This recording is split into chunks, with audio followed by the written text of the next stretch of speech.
just got to keep dialing them up. First of all, we got to call enough of a percentage of them that hopefully we can connect on some.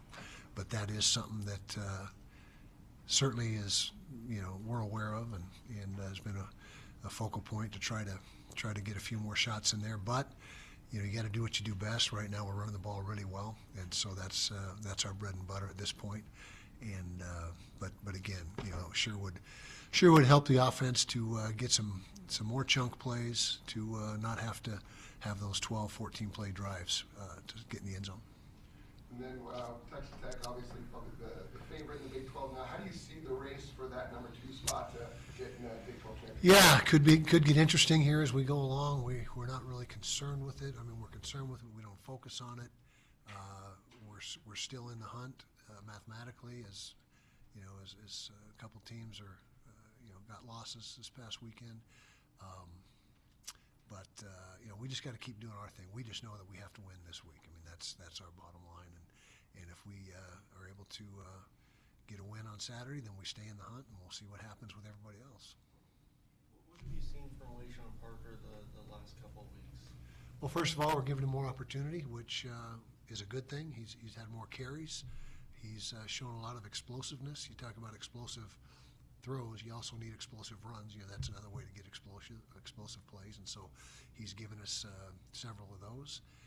He's a really good back, and he is really starting to hit his stride. As I mentioned, I think it was after the press conference, after the game Saturday, 2 Saturdays ago against Cincinnati, that he has really separated himself right now as running back 1. He's the guy that is our lead back, and deservedly so. Kyle, Baylor has the best passing offense in the Big 12. Yeah, they do. What is the big thing that you guys need to focus on this week to limit Sawyer Robinson and that passing attack? Got to try to make him uncomfortable. If he just sits back there and has all day to throw and can throw to those, they got 3 really productive receivers, a really productive tight end, catches everything. They also have a really good back. He was a 1,000-yard back last year, and he's closing in on 1,000 this year. So they've got weapons around him, and the offensive line is playing efficiently. So, yeah, he's number 1 thrower in the league as far as yards per game. I believe he's number 1 in the league in total offense per game. And he's got a good supporting cast. He does not run as much as the quarterbacks that we faced this year, but he likes to beat you from the pocket with his arm. And so we've got to find a way to not let him get comfortable back there and just go through his progression. We've got to speed things up. Kyle, obviously with you guys going into the state of Texas, I know you guys have expanded recruiting into the South and then to Oklahoma and just other places with the conference realignment. Just kind of walk me through, you've talked about it a little in the past, just some of the negative recruiting that comes with being in Utah and with kind of recruiting in different states now outside of your normal footprint that you guys have. Has that become more challenging given just what some of the stereotypes there are in Utah? I wouldn't say more challenging. I would just say more of the same, what we've dealt with for years. They say, you're going to want a trip to Utah, you're going to, dirt roads and covered wagons, and each coach has 6 wives and all that stuff. And so yeah, we have come across this before, and it's something that is part of recruiting. You just got to, say, hey, come up here and take a visit and see what you think, decide for yourself. And I don't know if we've ever had a guy say, no, I'm not coming because of all the things I've heard about it. So it really doesn't have as much of an impact as I'm sure that people that are negative recruiting would like it to. But we've learned to deal with that through the years. To piggyback off of that, bye weeks used to be really big for recruiting with coaches going out. Is that still the case, or how has that changed the last few years? Still the case. We do a good deal of recruiting on the bye weeks. The NCAA has scaled back how much you can be out. I think it's now 40 days, 40 total. So if you send 7 coaches out for 1 day, that's 7 days. 1 coach goes out for 4 days, that's 4 days. So 40 total opportunities. I think we only have a few left that we haven't utilized. And so, yes, we do it, but not as extensively as we have in the past because of the limitation. And then with the bye week, obviously rest was the priority, as you mentioned, but how much of last week was about kind of resetting the mindset for this final stretch of the season? Well, a great deal, and also focusing in on Baylor. We got a great start on our game plan for the next opponent, but yeah, we've had discussion, team meetings and where we're sitting, and but again, all we can do is take care of our part, and that's job one, and starts with Baylor this week. But yeah, we feel like we're 7-2. Everyone would like to be 9-0. We're not, but we're still in the hunt, and we're playing some good football right now. And I think we've got a couple good outings the last 2 outings. A bit of a two-part question. Your defense has allowed only 14 or so points a game in scoring, which is the lowest since like 1960s or something like that. Yeah. On top of that, your pass defense has been pretty solid this year. What has it counted to that, and how does that really impact this team in what you've been able to do? Well, we're playing well in the red zone, which keeps points off the board. So that's a big part of why we're only giving up 14 at 14.3 or 7, whatever the number is. And so that's a big deal. I think that the secondary has played really well this season. As you mentioned, we're top 2 or 3 in the league in pass defense, and so that's another big part of it. Is we're not allowing. You talk about us getting chunk plays. We're not allowing a bunch of chunk plays, which helps us. But Coach Scally and his staff doing a great job schematically. We got a lot of good players on defense. There's no question about that. All 3 levels are really solid, and so just if we got to keep it up for 3 more weeks, I guess. But. Kyle, Ryan Davis is by far and away the #1 receiver. I think he's got 24 more catches than anyone else. Do you expect defenses to try to take him away, which would open up opportunities for other guys? And then do you think we'll see more of Smith Snowden and Landry Barton on offense? Haven't seen a lot from them the last few weeks. Yeah, I think Lander played 20-something snaps on defense, or offense rather. Snowden's has slowed down with the emergence of Daniel Bray. He's doing a lot of things that Smith did or was going to do. And so Daniel has really allowed us to let Smith focus more just on defense. Noah Benny, I did it again. Jackson Benny has showed up here and there on offense, and he'll continue to show up a little bit down the stretch here.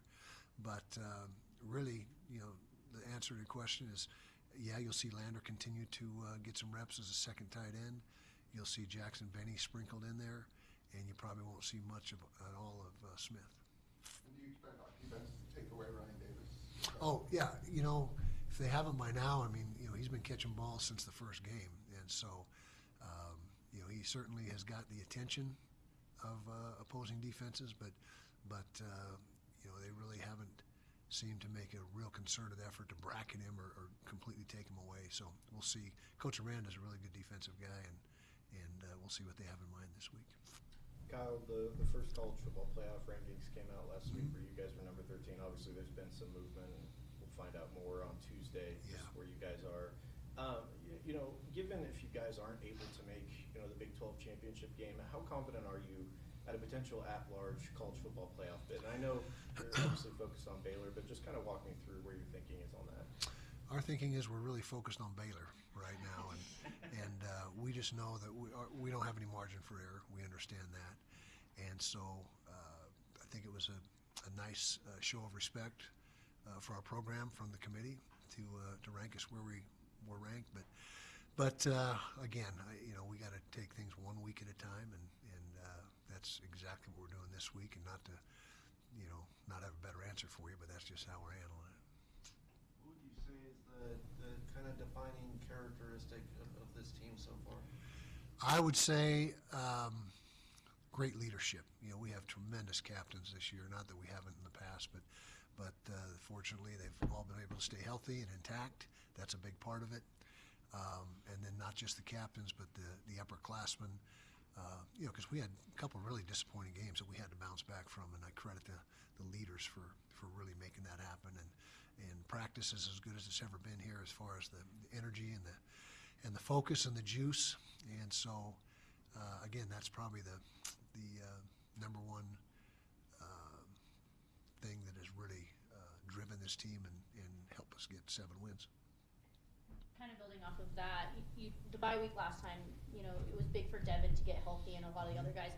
How is the health of Devin, Smith, and other guys that got kind of banged up during that Cincinnati game? Good. We feel good about them, and we'll find out more today because they've had 1, 2, 3 days off, and so hopefully they're in a pretty good place today. So we'll find out more today. We won't tell anybody what they're doing, but you get to read the report. Wasn't it come out on Wednesdays? Yes. Yeah. Wednesday. Do you like that report, by the way? Is that something that's been a positive for you? Good. Yeah, okay. One more out there. One more or no more. I guess we're done. Thank you, everybody. Okay. Does anybody cut hair here? Anybody? A rapid, succinct Kyle Whittingham press conference here as we get the Sean O'Connell Show started on a Monday. How about that? How about the little troll question at the end for Kyle Whittingham? That guy, he's enjoying himself right now. He's feeling loose in the job. You liking that injury report? Is that a positive for you guys? I also need How a about how haircut. everyone in the room just was like, yeah, No, of course you're not going to at this say anything juncture. different. At this, it was never the case in Utah. Our media, myself included, we are excessively deferential to the programs, to the coaches, the owners, whatever. Like, we're just that way. This is not a New York, San Francisco, LA media market where your media is going to grill the coach on anything. But especially with Kyle Whittingham being, this elder statesman who we think is probably heading into the sunset of his career, no one's going to finally be like, you know what, coach, I really wish you would stop doing that kind of thing. No one's going to be confrontational. There's no reason to be, by the way. I thought it was funny. I don't know, maybe he was like, you know what? Are you guys liking that thing? Anyone want to cut my hair? I need a haircut too. So if Kyle Whittingham got an answer on that, I would like to hear what the answer was. Go ahead and pass that along, Coach. Yeah, if there's anyone who might, in that moment, even when Witt is being tongue in cheek, who might kind of be like, actually, no, I don't like the way you handle it. And I could see like Gordon Monson, but he's not at the press conferences. He's so, retired effectively. Yeah, but like, he's not, that might be the only one, and he's not even, like you say, he's not even really a big part of the sports media anymore. And there's not going to be, nice you to show up situation for Gordon again.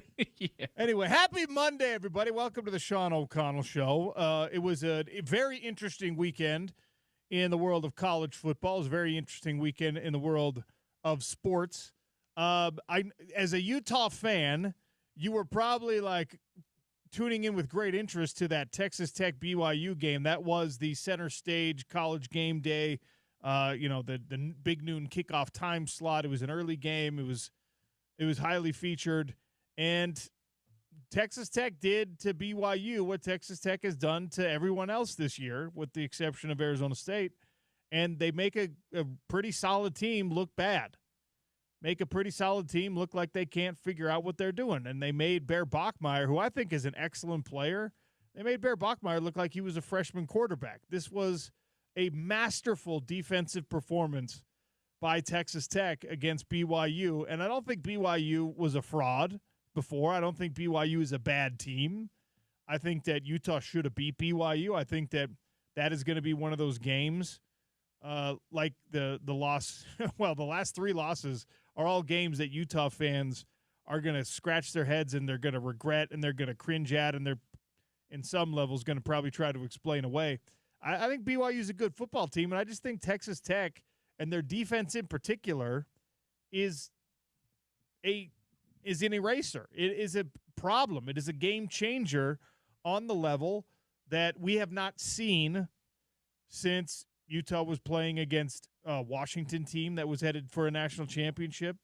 And that wasn't a defensive thing, but there was just an offensive unit on that side of the on that matchup where it kind of didn't matter if you were good. They were going to be better. Texas Tech's defense right now, and yes, some credit goes to Cody Campbell and the spending, but the staff at Texas Tech has done, as I've made the point before, they've done such a remarkable job of maximizing the potential of the guys that they've gotten. Romello Height was a journeyman. He was a highly recruited guy who started off at USC, and then he had to go to Georgia Tech, and he's bouncing around because he can't really find the right spot. And he's a really good player for Texas Tech, but he's like the fifth best player on their defense.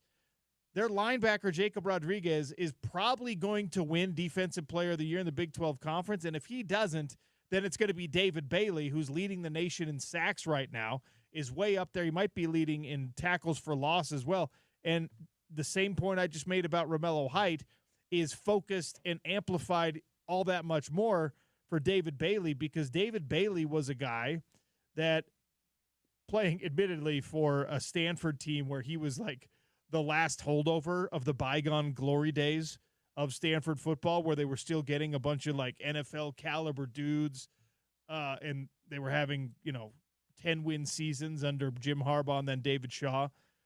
David Bailey is a guy who's like that exceptional and rare gem of a player, not only great academically, but also a monster football player. And when there wasn't a bunch of guys around him like him at Stanford, opposing offenses could just be like, we got to double team that guy every time. We might even triple team him because there's nobody else around that you really have to be scared of. He wasn't remarkably productive at Stanford kind of as a result, but credit to every other coach, and especially this Texas Tech coaching staff, that were like, yeah, but you surround him with some other talent. You make him less of a focus of opposing offenses, and watch what we're going to be able to do with this guy. And David Bailey has been a monster for this Texas Tech team. And again, if he was on any other defense besides BYU, Utah, Texas Tech in this Big 12 conference, he'd be like far and away the best player on that team. And because everyone else on that Texas Tech defense has been so impressive, yes, he is one of the leaders. Yes, he is one of the stars. But it's a debate whether or not he or Jacob Rodriguez are the better player. And that's a crazy, crazy, crazy thing that they've got, I think, inarguably right now, the two best defensive players in the entire conference on one defense. And because they have that, and the guys around them are also excellent, Texas Tech demolished BYU. And BYU, I think, is going to be punished heavily when we get the college football playoff rankings to come out, because as we talked about last week, and as we will continue to talk about, the measurables, the metrics already didn't love BYU. And BYU needed to beat Texas Tech.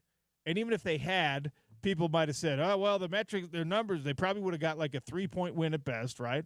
And then everyone would be like, yeah, but that's because Texas Tech made mistakes. That's like they didn't dominate, and they're decent at this.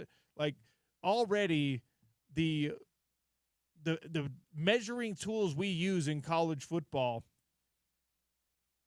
to determine whether or not a team is truly excellent, we're kind of sour-ish on BYU. And I think that the committee is going to be like, freshman quarterback looked like a freshman quarterback. Let's be honest.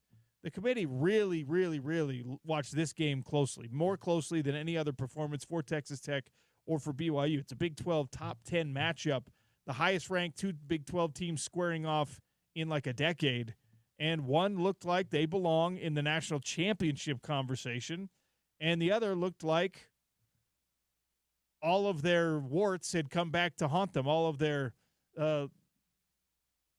vulnerabilities were put on display at one time. And that's unfortunate. I think it has a lot to do with the point you're at in the season right now.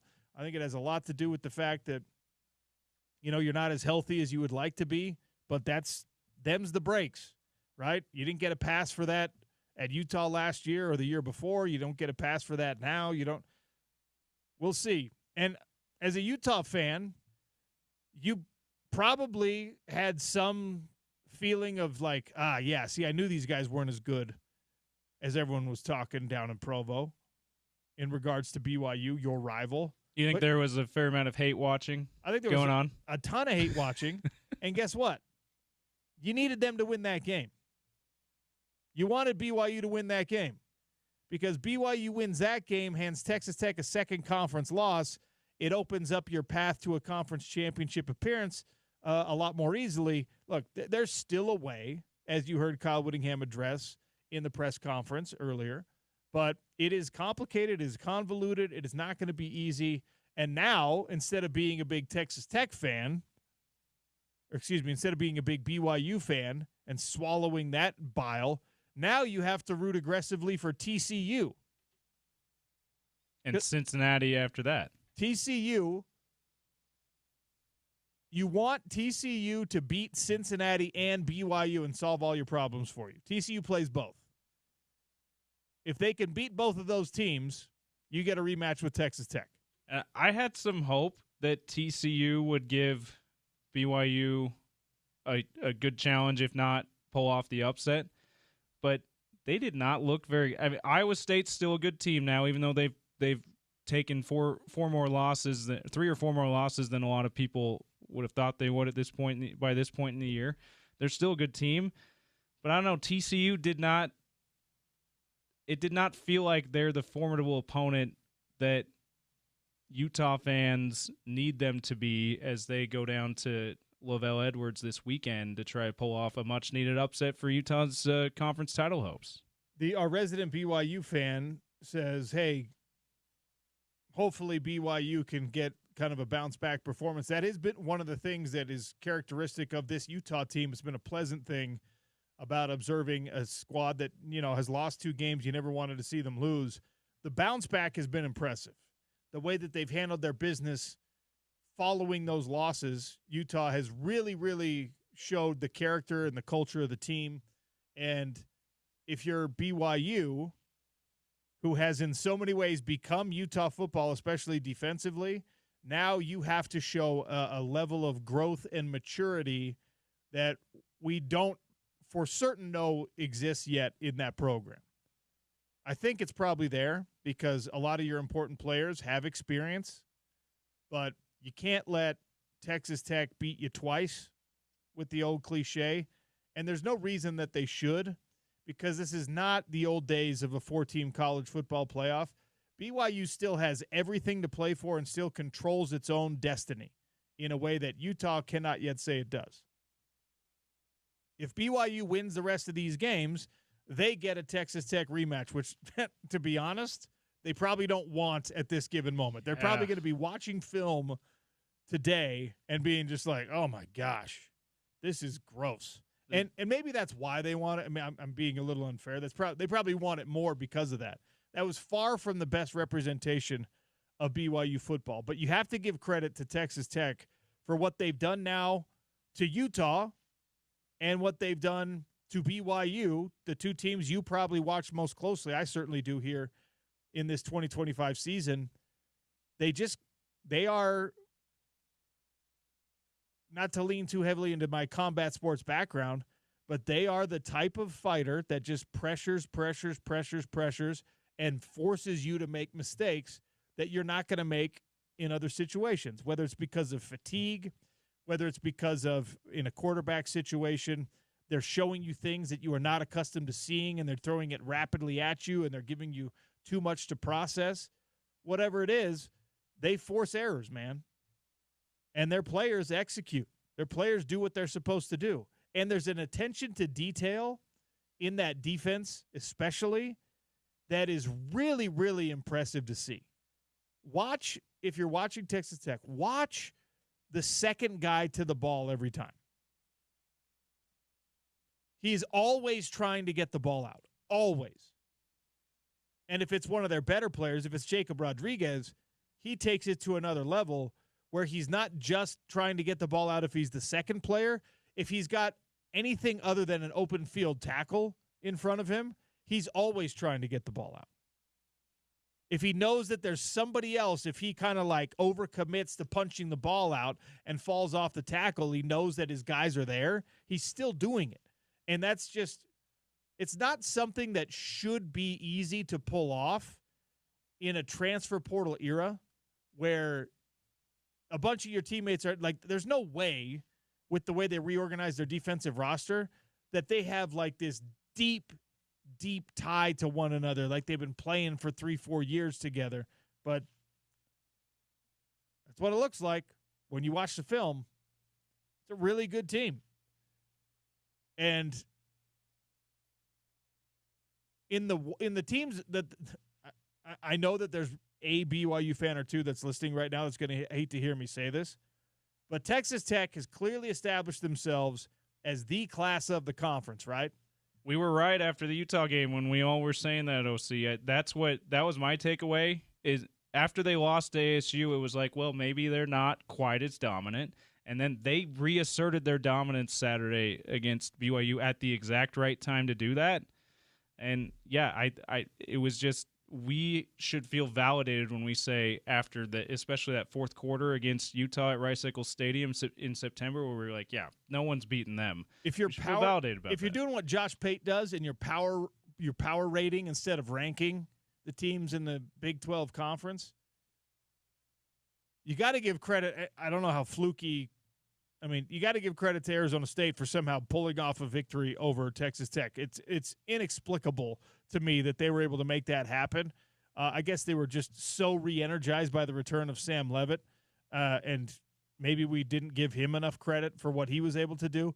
But, like, if you're doing the apologist kind of thing, and that's where we're at in this college football season, I think, you look at Texas Tech, unequivocally they're the best team in the conference right now, and then you try to figure out, okay, well, who is the best challenge for them in an upcoming conference championship game? Because let's be honest, Tech's going to be there.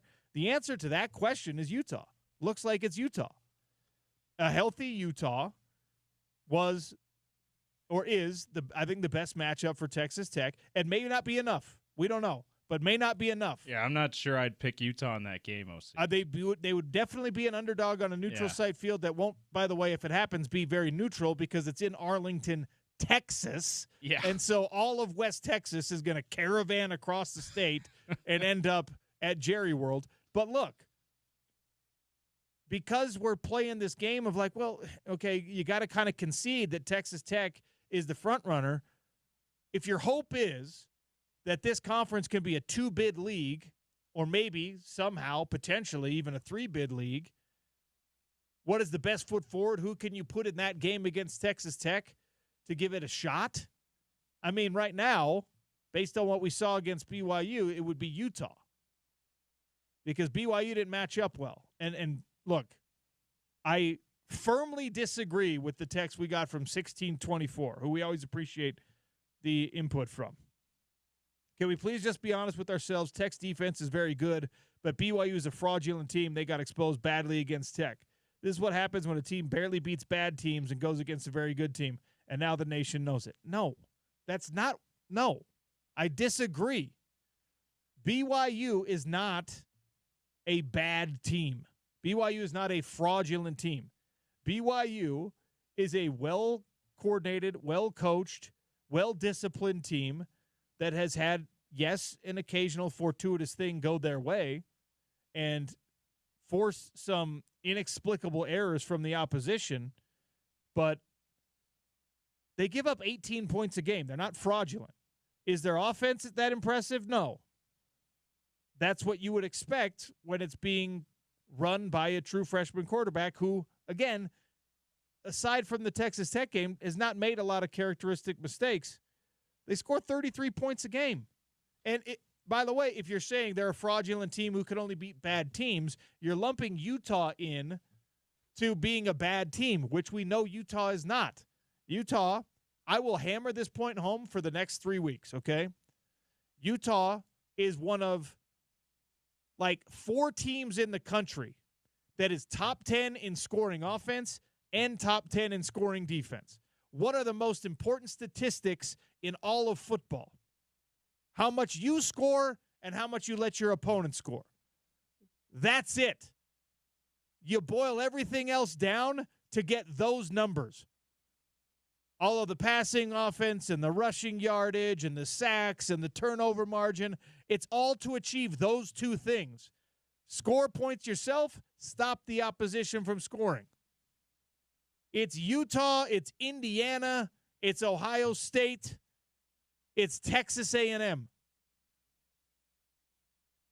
And Oregon flirts with both. I think Oregon actually is in both. Utah's a good team. You can't say BYU is only good at barely beating bad teams, and that proves they're fraudulent. No, BYU made the plays necessary when Utah did not down the stretch.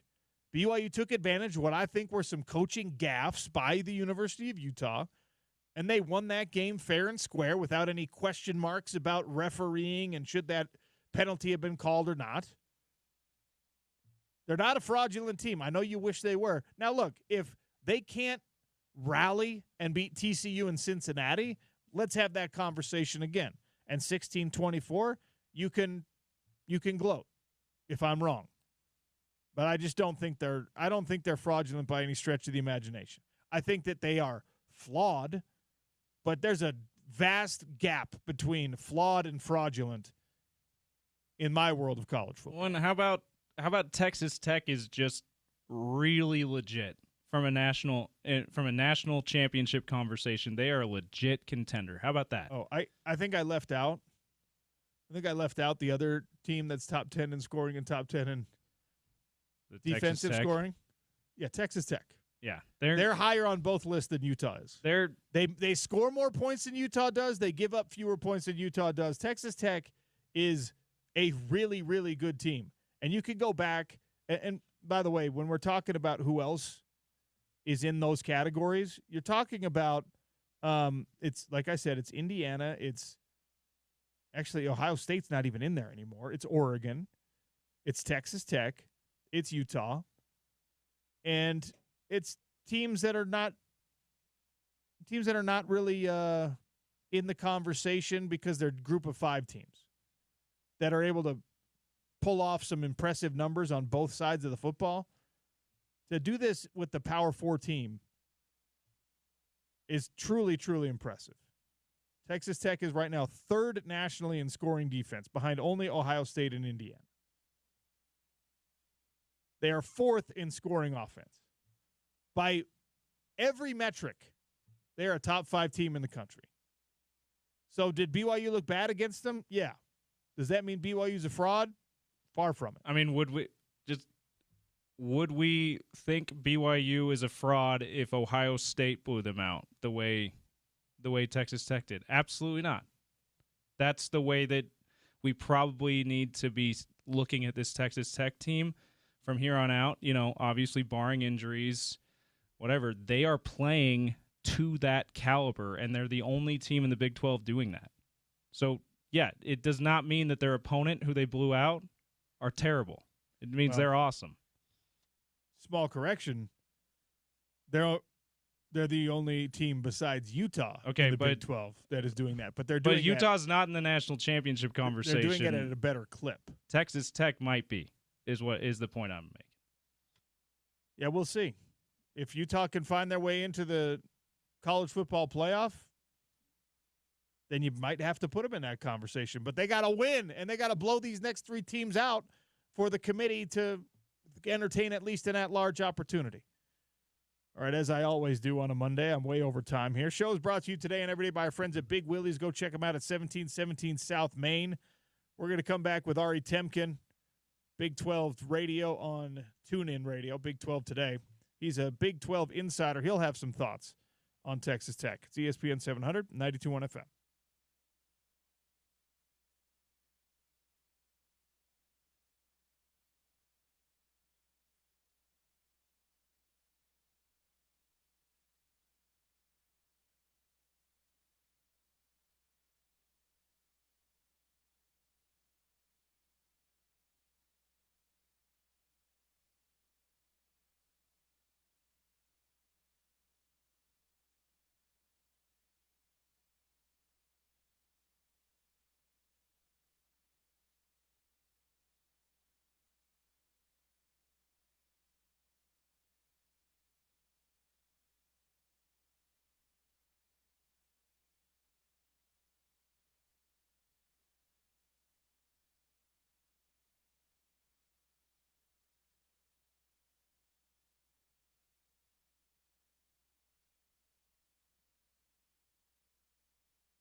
We welcome in Ari Temkin on the Sean O'Connell Show. He joins us every Monday to digest the weekend of Big 12 football. He's here again as BYU falls 29-7 against a now 9-1 Texas Tech Red Raider team that has firmly claimed the spot of best in the Big 12 with only a couple contests to go for those Red Raiders.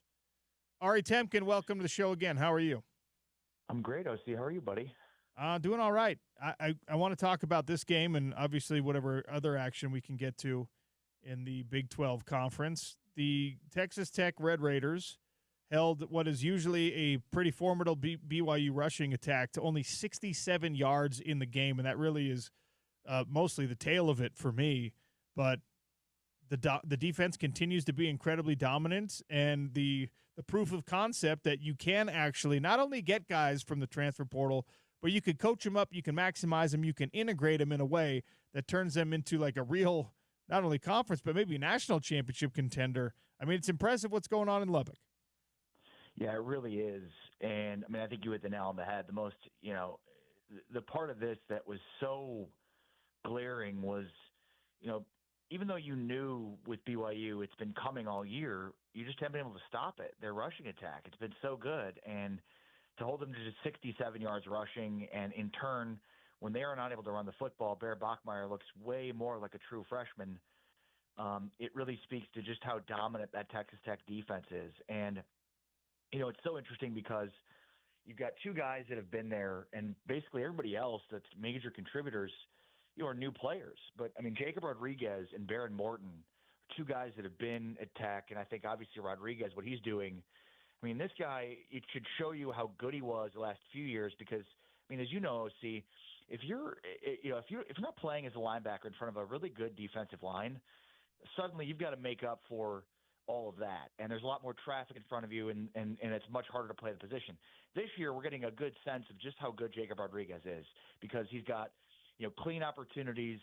The defensive line is opening up holes, basically that he's able to plug and I think it's working perfectly. And it's just a good example, again, of a guy that was really good, but probably never got to show the truly how good he was until, he finally had a defensive line that complemented his ability as a linebacker. It's really impressive what Rodriguez is doing. And, yeah, I mean, there's two teams right now in college football that are trying to buck a major trend, and one would be Texas Tech, the other would be Indiana.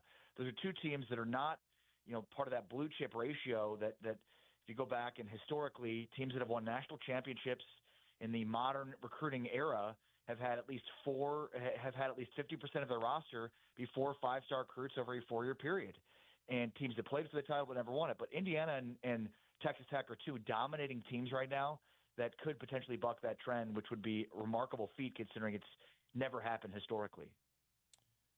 When we take a look at not only the kind of the power structure, but as we wait for a college football playoff committee to now tell us what they think of the result in this game, what it means for the rest of the Big 12 conference, how do you think the fallout plays itself out?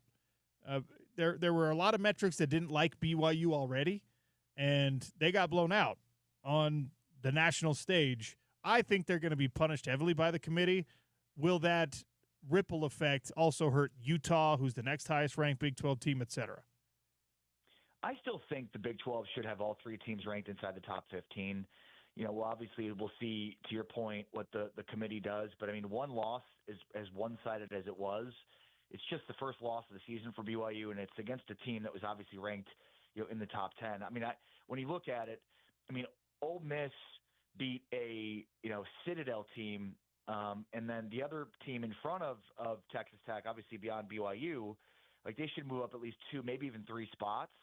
And look, I mean, you watch them; they pass the eye test. Texas Tech looks like a top 5 team in the country. You can't find 5 teams that are better than Texas Tech right now on both sides of the ball. And then, yeah, I think with Utah, like, again, not a ton of movement in the top 25. I think the biggest thing will be the Big 12 continues to solidify itself as the 3rd best conference and probably a lot closer to the Big 10 and then the SEC than how far away the ACC is from the rest of the pack. I mean, the ACC had 5 teams ranked in the top 25 in the first rankings, and the top 2 both lost in Virginia and Louisville, just to show how poor the overall conference is. So, Yeah, I mean, I think it's twofold here. I think we'll wait and see. This stuff will tend to take care of itself. I'm very intrigued by, how the committee will look at Utah's loss to BYU relative to what the full resume looks like. But again, ultimately, the good news here is the conference. We were waiting for this conference to be more top heavy and not be sort of a league of parity. It looks like the SEC is a league of parity as much as the ACC is, and the hierarchy of the SEC, Big Ten, and Big 12. Like those three conferences are so head and shoulders above everybody else that it's almost embarrassing for the rest of college football. How worried should we be about Baylor? Yeah, I mean that is it's not a very good football team. Now, last week, both are coming off buys. Last week, I thought Baylor. Defensively, we've never seen that, at least not this year. This was one of the things, like I picked Baylor OC to win the Big 12 this year, and obviously I look horribly wrong now. And a big reason why I picked them was because, well, they returned everybody from that really dominant offense, including that really dominant running game. And you figured that with another year with Dave Aranda to fix some of the things on the defense, that this thing would have been fixed. And he didn't. I mean, they came back, and their defense was just absolutely atrocious. Last year, their defense was really susceptible to the big play, and this year, it's big play, small play. It doesn't make a difference. Now, with that being said, they showed out in the last game against UCF defensively and held them to 3 points. That was a UCF team that coming into the game had looked pretty decent offensively, and it really didn't matter. Like Baylor, it didn't matter what type of an offense they were going up against, just couldn't stop anything. So, we have a pretty large sample here, OC, of Baylor's defense being very bad. And one game where they looked kind of like we expected they might. But, I mean, against a Utah offense that knows what it wants to do, I think they're going to own the line of scrimmage. I think they'll be able to run on Baylor. Unless Baylor just figured out something on defense that they employed against UCF, at this point, it's basically one game versus a whole season-long sample of this defense being very, very bad. And that's sort of the key to what's ailed Baylor this season. But they're, most likely, I think, playing out the last few games of Dave Aranda's tenure at Baylor and Waco. And big reason for that is because of how bad their defense has been. I'm going to ask you this question every week probably till the end of the season. But let's pretend that we all hate what Texas Tech represents, and you do not want these new money millionaires who moved into the neighborhood with their yellow Corvettes to have nice things. You don't want them to win a conference championship. Who do you want to see in the conference championship game opposite Texas Tech that you think could possibly pull off the upset and actually get them out of that number one spot? I mean, that's a great question because the two teams that right now are with Tech at the top of the food chain of the Big 12 have both taken their lumps against Texas Tech, and that's Utah and BYU. I guess my answer today is Utah because having seen both of these teams play against Texas Tech, I guess I'd rather see Utah get a second crack at it because, after all, Bear Bachmeier did look like a true freshman quarterback in this game on Saturday, which is something that we haven't seen him look like all season long. And look, I mean, maybe BYU has a better defense, but I mean, as we know, these teams, Utah and BYU, are very, very close. I mean, the game played out like that, and we knew going in that those were two similar teams. They play similar styles, like the coaching staff. It's just very, similar coaches or coaches that have been, from the same tree. I mean, so there's so many connections there that it just feels like Utah with the more experienced quarterback, who, by the way, last time we saw him, probably had his best game throwing the football that we've seen all year. So, I'd like to see Utah later in the season having more success on offense at their quarterback, getting a second crack at Texas Tech. But I think right now it's pretty obvious that three teams at the top, are Texas Tech, Utah, and BYU. And even though Cincinnati's in that conversation, and I don't want to completely count out Cincinnati, they'll get their crack at BYU in a couple of weeks, and we'll see. But obviously, in the Cincinnati game against Utah, they did not look like one of the upper echelon teams in this conference. They looked more like, a team that wasn't totally ready for the type of big body and girth that Utah and BYU and Texas Tech seem to have up front on both lines of scrimmage. So, yeah, I mean, I think at this point the hierarchy is those three. even though both BYU and Utah have taken their lumps in games against Tech this year, I'd like to see Utah get another crack at it. So I think TCU has the biggest opportunity to be disruptor of the top of the conference down this stretch here, because they've got a game against BYU. They got a game against Cincinnati. Cincinnati and BYU still play against one another. But, TCU is one of those squads I think that can still kind of cause some problems. Yeah, they got BYU, Houston, and Cincinnati, all of whom are in the top end of the conference standings right now. Can TCU go on some kind of run here against tough competition at the end and really make it interesting to get to see what happens with these conference standings? Well, number one, I think you're totally right, just based on opportunity.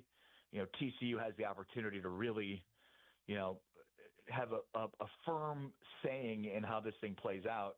But TCU, they're kind of an enigma. Iowa State had been hemorrhaging yards on defense and just looked atrocious, last 4 games. I mean, their numbers were stark compared to what they had started the season at 5-0. And TCU was in complete control of that football game against Iowa State until they weren't. Iowa State then had a long drive, they score, and then as TCU is trying to run out the clock, they get a 28-yard carry, and the ball's put on the turf, and suddenly now Iowa State gets the ball back, going ahead. It was just a miraculous comeback for Iowa State, and I think speaks to the issues that TCU is dealing with. The Josh Hoover that started this season is a little bit different than the Josh Hoover we've seen last 4 or 5 weeks. He just has not been very effective. He's not been very good. I mean, he was one of the best quarterbacks in the Big 12. It's almost as if the game he had against Arizona State, and I keep going back to this, but the announcers on there in the broadcast kept talking about how underrated Josh Hoover is, and it was almost like Sam Levitt could hear him, because Levitt in the second half just absolutely completely outdueled Hoover, and he just hasn't been the same since. I mean, Hoover was an elite passer in this league, and I mean, against Iowa State, who has not had a lot of – I mean, even Caden Salter dominated Iowa State's secondary earlier this season with the injuries they've had. So it's just sort of surprising. So, I think you're right in terms of opportunity. I just don't know that they have the players right now to do it. And it starts with Josh Hoover. I'll tell you the other team, and I don't have their schedule in front of me, so you know this better than me, but just from a how they're playing standpoint, Arizona State, I mean, it's pretty remarkable what they've done this year considering the injuries. And then, of course, the one loss that Texas Tech has is at the time when Sam Levitt and Jordan Tyson were both healthy and playing, and, of course, Baron Morton was not. So, but they go out and they win with Jeff Sims a couple of weeks ago. So, again, I don't have their schedule in front of me. I don't think the opportunity is there as much as it is for TCU. But Arizona State is another team that can play spoiler just because they're the defending champs. They're still not completely out of it yet with 2 conference losses. And it's just the heart of a champion stuff, man. They do not go down easily. I'm with you. I wish that Arizona State was playing someone of import. You know what I mean? Yeah. They've got totally. West Virginia, Colorado, Arizona to finish out. So yeah. I mean, they can help themselves, but nobody else. If they had TCU's schedule, I could see them being spoiler in a major way. But TCU right now just seems like kind of a mess. And I don't know that Sonny Dykes is on the hot seat. I don't know that he should be, but this is a very disappointing season for TCU. And look, they still were firmly in position here. If they get a win on Saturday, they're 7-2. The 2 conference losses, they would have still been there, but now they're 6-3. They're looking up at the standings, and and again, it's his quarterback play that's just been really, really struggling. It's been really, really tough to figure out what's wrong with them. I haven't been able to figure out Houston. They lost to West Virginia. That makes no sense, but they've only got 2 games left, and it's TCU and Baylor. And look, they're again in this logjam of teams that have 2 conference losses right now. They're 8-2 overall. How should we think about Houston? Yeah, I mean, an impressive win on Friday night, albeit against a not a great UCF team, but I mean, they turned the ball over 4 times. Connor Wegman was not very good throwing the football, and yet they were able to grind out the win because of their defense, scoring points, creating opportunities, and their running game. I mean, they ran for over 200 yards in that game. So even though Wegman was not throwing the ball particularly well, they still had chances because of their ground game, and that was a big part of Wegman. But, I think the West Virginia loss at home is one of those where it's show me you're not a real contender. They've had a great season. They're at 8 wins. Considering this is the first year where Houston is going to be bowl eligible since joining the Big 12, I think they've taken a major step love Willie Fritz, and I think he's proving how good of a coach he is this year. But yeah, they're clearly in that second tier of the Big 12 because they, the slip up to West Virginia is one thing. It's at home, and it just felt like it was one of those like welcome to the big time moments. Like, you can't overlook anybody in your schedule, and that's like the the madness of November, man. I mean, like the calendar turns to November, suddenly the pressure ramps up. You've got teams that are feeling that pressure, especially when the college football playoff rankings come out. It's like when that calendar turns to November, man, crazy things happen. And look, this week in the top 25, there wasn't a ton of craziness, but I look for some real crazy shakeups these next few weeks. And this is where, like, you look at the schedule for this week in the Big 12 OC, and it's one of those things where it's like, all right, there's no fireworks. Everybody's got to be a little bit more worried about what they're doing because these are the types of weeks where crazy things happen and they completely dictate the outcome of the college football playoff races. Like it feels like right now so much is up in the air, and if teams take care of business, they control their own destiny, and the Big 12 should get 2, maybe even 3 bids.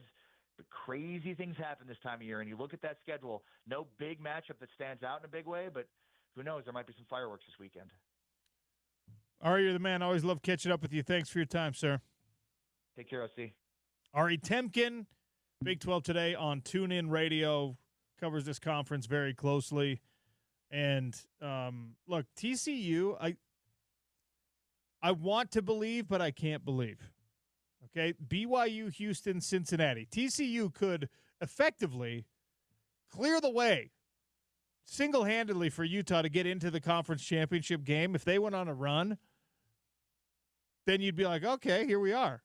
They could hand BYU a second conference loss. They could hand Cincinnati a second conference loss. They could create the multiple team tie scenario that suddenly starts to favor Utah because of tiebreakers and because of the metrics that end up being used and the opposition strength of scale, like the strength of wins, strength of losses type thing. But TCU has not yet beat a good team. They've got a decent record. They're 6-3 on the year. Their losses have come to Arizona State, Kansas State, Iowa State. Wins over Colorado, Baylor, a narrow win on the road against West Virginia. I just can't be convinced, unfortunately. Lots left to get to here on the Sean O'Connell Show, including important news for a former player here in the state of Utah. He's now without a head coach. Sean O'Connell Show on ESPN 700, 92 FM.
All right, we love our local players in the NFL, right?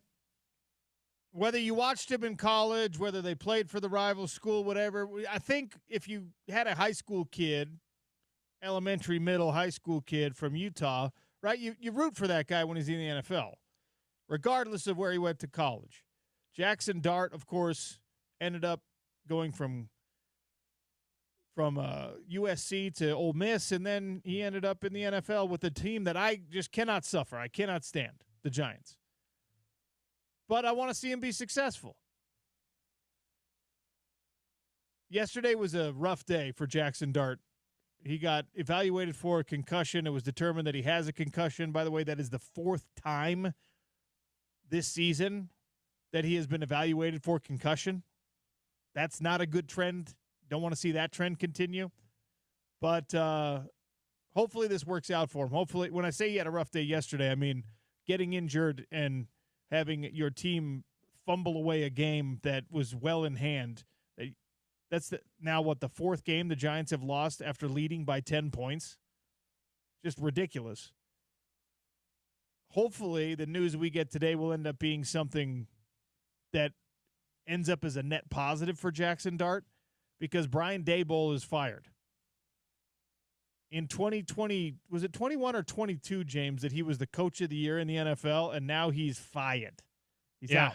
Might have even been 23. Like, it wasn't it the year that they upset the Vikings in the first round? Anyway, they either 22 or 23, I think. He won the 2022 NFL Coach of the Year. The game, the playoffs. Well, the playoff game was in 2020. Okay, yeah. so it was the 2022 season. Yeah, that doesn't feel that long ago, right? But he is – Daniel Jones looked like a fraud that very next season, and now he's gone to a better situation and looks awesome again. I actually would love to know from an owner and GM standpoint if that is, besides losing games, because everyone, losing games is the metric that kills you worst. If that is like the real kiss of death. It's got to be for Brian Daboll, because that was a guy that they he might have been drafted right before, but that was the guy that he made into a star, that people thought was a star in that 2022 season, and then all of a sudden he just regressed. If you are the person who that quarterback doesn't thrive under you, and then they go somewhere else and they do what Sam Darnold is doing right now, they do what Daniel Jones is doing right now, they do what Mac Jones is doing, everyone looks at you just like, how'd that happen, bud? Even though Jackson Dart has had a nice rookie season under the tutelage of Brian Daboll, that's got to be hard to survive. So, tough situation, and by the way, I know that this is not how it works in the NFL, because you got to take your opportunities when you get them, but he's had his bell rung several times now. The Giants are effectively saying, all right, this season sucks, they're ripping it up. If you're Jackson Dart, fail your concussion evaluations for the rest of the season, dude. Even if you're feeling fine, just pretend. Be like, hey, what number am I holding up? Is that a pi? Is that 3.115? What is that? I didn't know you could. Do you have decimal point fingers? How many fingers am I holding up? 11? No, Jackson. That's not possible. Yeah, it feels like that's prudent for his health situation, OC, but there's no way.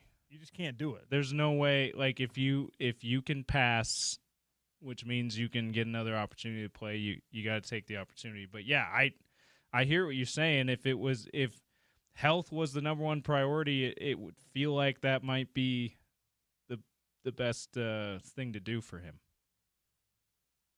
They've got what? They got Chiefs. They've got Cowboys coming. They got Packers. That's a tough schedule. Cowboys notwithstanding. Hold on. No, Packers. It goes Packers, Lions, Patriots, Commanders. All right, there you go. So you got maybe 2 wins left to the Cowboys and Commanders, but those aren't guaranteed either. I lied. The Packers. Why did I? Oh yeah, Cowboys on January 4th. Yeah. So Packers, Lions, Patriots, Commanders December 14th, Vikings, Raiders. So, I mean, look, Raiders is another winnable game. Like that's a tough schedule for the Giants coming up. have fun with the interim and the new Man. head coaching search.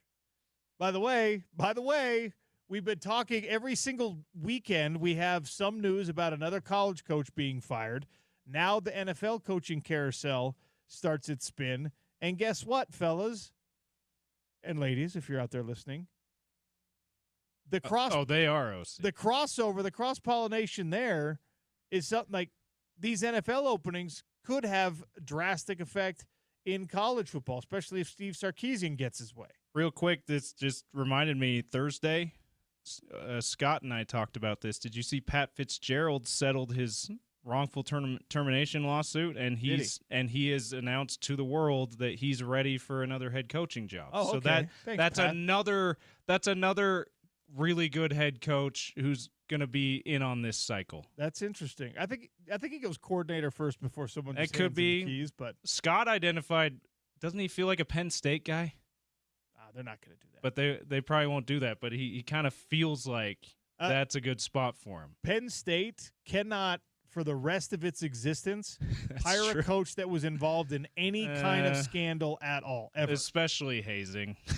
You can't. You're right. That's you can't. Like Penn State, that's probably not. You have to have a Boy Scout reputation to get the head coaching job at Penn State. Yeah, maybe he'll have to settle for the Arkansas job or something. I mean, somebody's going to want him. All right, we got to take a quick one. The aforementioned Scott Mitchell will join us next. We'll talk about what's coming for Utah as they take on Baylor and the fallout of a BYU loss to Texas Tech. Sean O'Connell Show on a Monday, ESPN 700, 92.1 FM.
Welcome to hour number 2 on the Sean O'Connell Show. Trying to track down Scott Mitchell, host of the Down and Dirty, see if he wants to talk a little Utah football. Got the Daily Dump coming. Gonna have a little bit of fun on the show today. Big Willie's is the presenting sponsor of the Sean O'Connell Show. If you don't hear us live, you can always catch us at ESPN700sports.com or on the ESPN 700 app in the on-demand section. Today we're giving away tickets to Fierce Fighting Championship. That's coming Friday night at the Masonic Temple in Salt Lake City. Make sure you're listening from 11 to 2 every single day this week. Be ready to answer the trivia question, but we're going to have pairs of tickets to go see Fierce Fighting Championship. And even if you're just kind of like mediocre fan of MMA, this is such a cool venue. It's at the Masonic Temple. You probably, if you're a Mason, you probably haven't been inside a Masonic Temple before. It's fascinating just to be there in the building. I know these guys, they do a great job. Fierce Fighting Championship has now kind of taken on the role of being the developmental league that allows Utah fighters to get to the bigger shows. So if you want to go check out these fights so that, 3-5 years from now, you could say, hey, I saw this kid in front of a couple hundred fans at the Masonic Temple. Friday night's your opportunity. All right. Let's welcome in Scott Mitchell, Utah quarterbacking legend, color analyst in all the Utah football radio broadcasts that you can hear right here on ESPN 700 and 92.1 FM. And, of course, the host of the Down and Dirty, which immediately precedes my 3 hours. Scott Mitchell, welcome. How are you? I'm doing great. I would call myself mediocre. I'm a mediocre MMA fan, so yeah, mediocre. That's my mantra for the day. But when I tell you, hey, you could check out these fights at a Masonic Temple building, you're probably like, oh, that'd be a little bit more interesting. The minute you said that, that's exactly where I went. I haven't ever been in a Masonic Temple, and I'd be interested to go. Yeah. All right. Well, we could probably hook you up with some tickets, Scott. What did you do for the bye week? Obviously, you don't have to be up here doing your game prep. You don't have to travel to go on the road to follow the team. So the bye week for the Utes is also a bye week for you on your color analyst duties. How'd you handle it? It was nice. It was fun to just relax, watch some football games. Watched a lot of college football and of course NFL football as well. And it's kind of nice.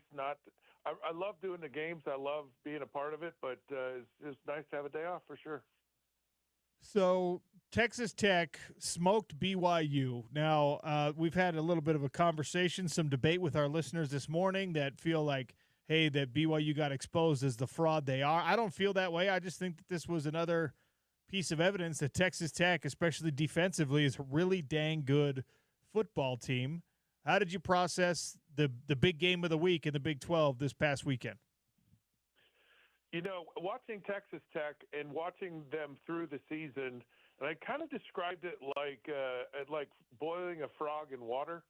You think you're in it, you think you're right there, and they just kind of methodically go along, and all of a sudden they turn over the ball here, and then they score a few points here, and they're not really scoring on offense, and it's a close game, and then the next thing you know, you're cooked, and you're boiled, and that's kind of how it's happened with them against Kansas State and a lot of these other games.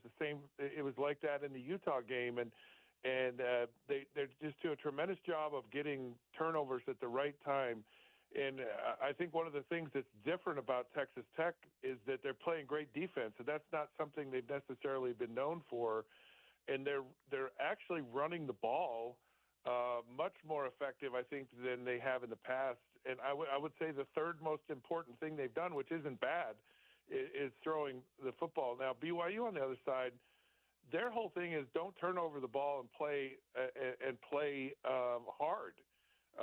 And they maximize whomever they are. They get all the talent out of their players, and they're in most of the ball games. And this was a game where that didn't happen. And Bear Bachmeier, who's now a seasoned player, actually looked like a freshman.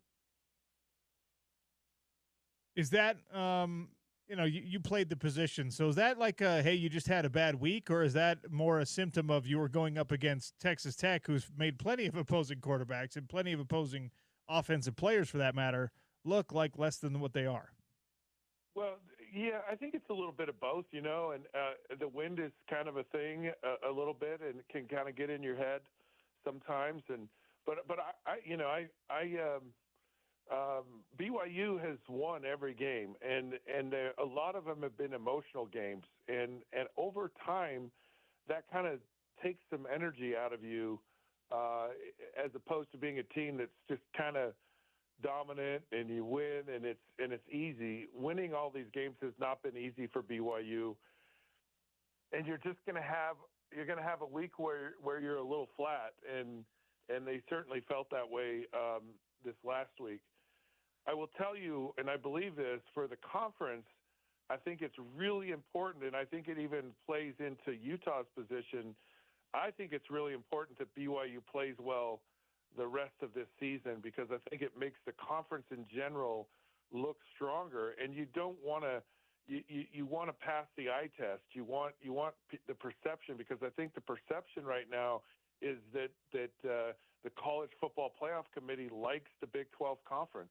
They certainly like them way above the ACC, and maybe they're not really in love with the Big 10 like maybe they have in the past. So if BYU falls off a cliff, it just makes the conference look bad. I mean, I would love to see three teams from the conference get into the playoffs, and those three are the most likely scenarios.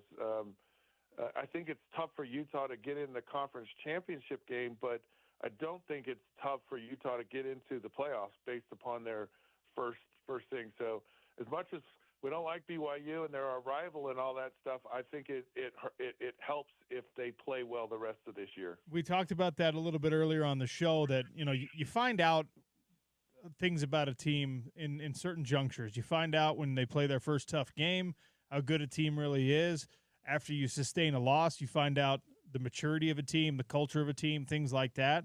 And to Utah's credit, and to this coaching staff's credit, in their losses, as painful as those have been, as inopportune as those have been, they've been incredible after the losses. The bounce back has been a real thing, has been fun to see. What is the key to a good bounce back? Like, how does BYU make sure that they follow that Utah model and don't let Tech beat you twice? And not only that, but get back to what made you good. I think it's a couple of things. I think one, it's about really focusing on the fundamentals of playing, about executing your job and your responsibility at a high level, and you do that by executing the fundamentals.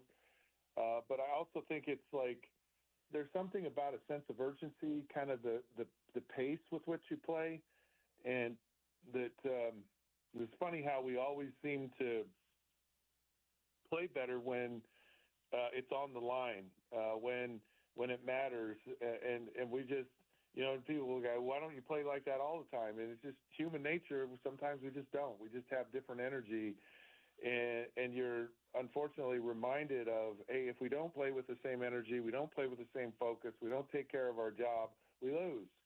And so getting that reminder just kind of is maybe that slap in the face, a little, maybe it's cold water thrown in your face, whatever is thrown in your face or slapped on your face, it actually gets you back into the right frame of mind, and it just seems to be one of those things to work.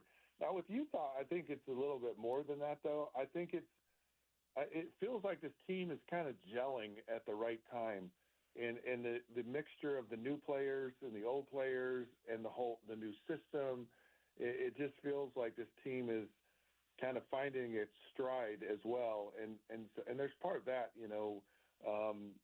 with bouncing back, because it just feels like Utah has kind of found a rhythm. It's found some confidence. It's found some playmakers offensively.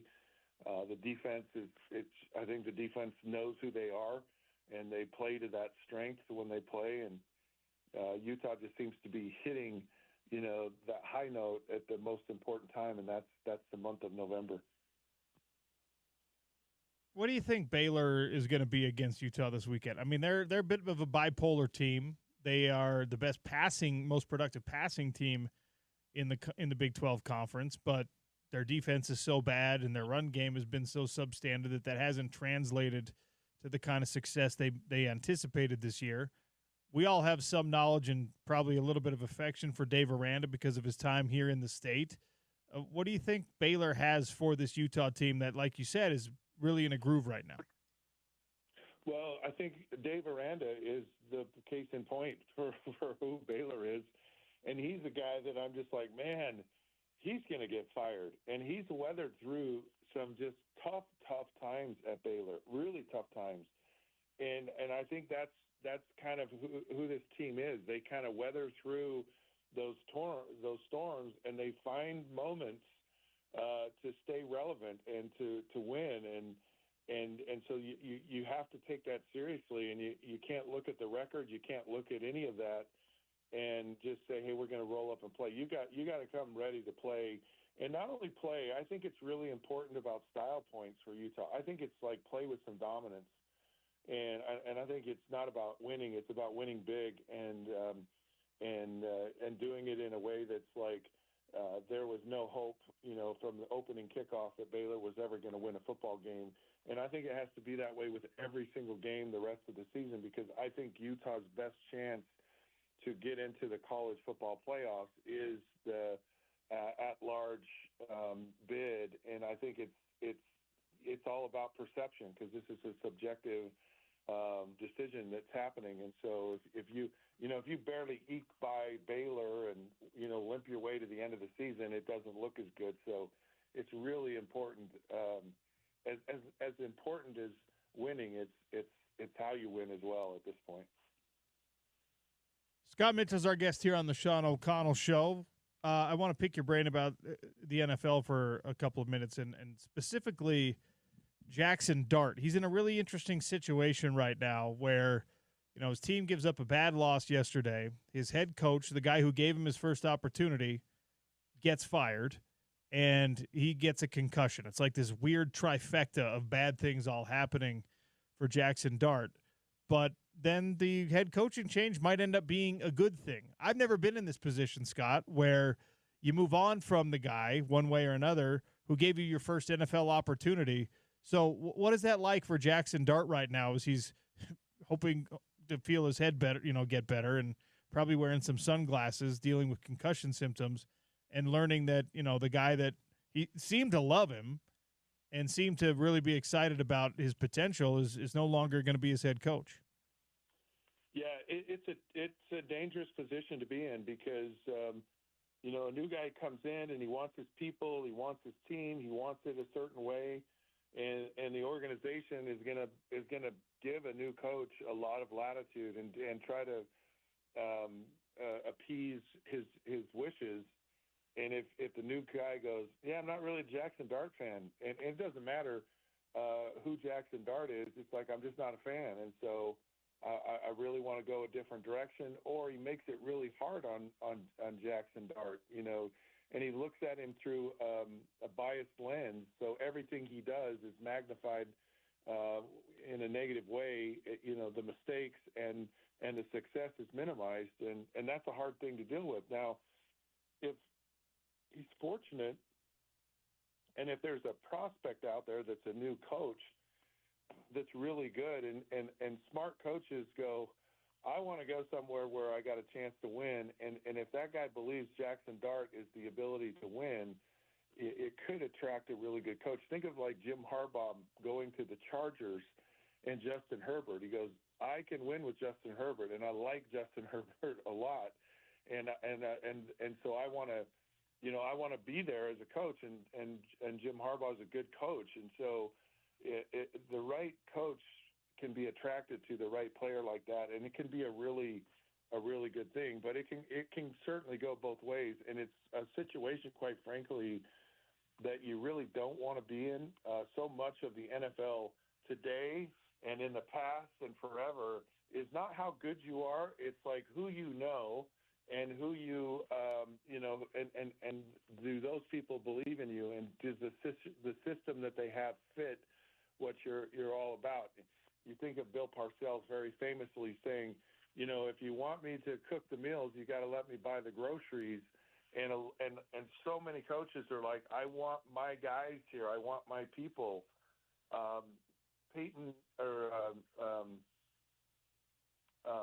Sean Payton said, I want Bo Nix. That's the guy I want. And they went out and got him, and it's played pretty well for Denver. So Jackson Dart could be in that situation. I really hope he is, because he's fun and he's exciting and he's got great passion to play. And I really would like to see how far that really goes. And on top of it, he's a local kid from Utah, so we cheer even extra hard for him. And I hope it turns out well. I was shocked by the firing in a little sense, because Jackson is a rookie, and the Giants are typically a team that moves slowly. They're not a knee jerk kind of rip the rafters down in the middle of the season. So there must have been a lot of angst there for that situation to go south as early as it has. Would Lane Kiffin be a good NFL coach? Oh man, probably. Lane Kiffin might be a better NFL coach than a college coach. And there's a perfect example of someone who I think could fit that well.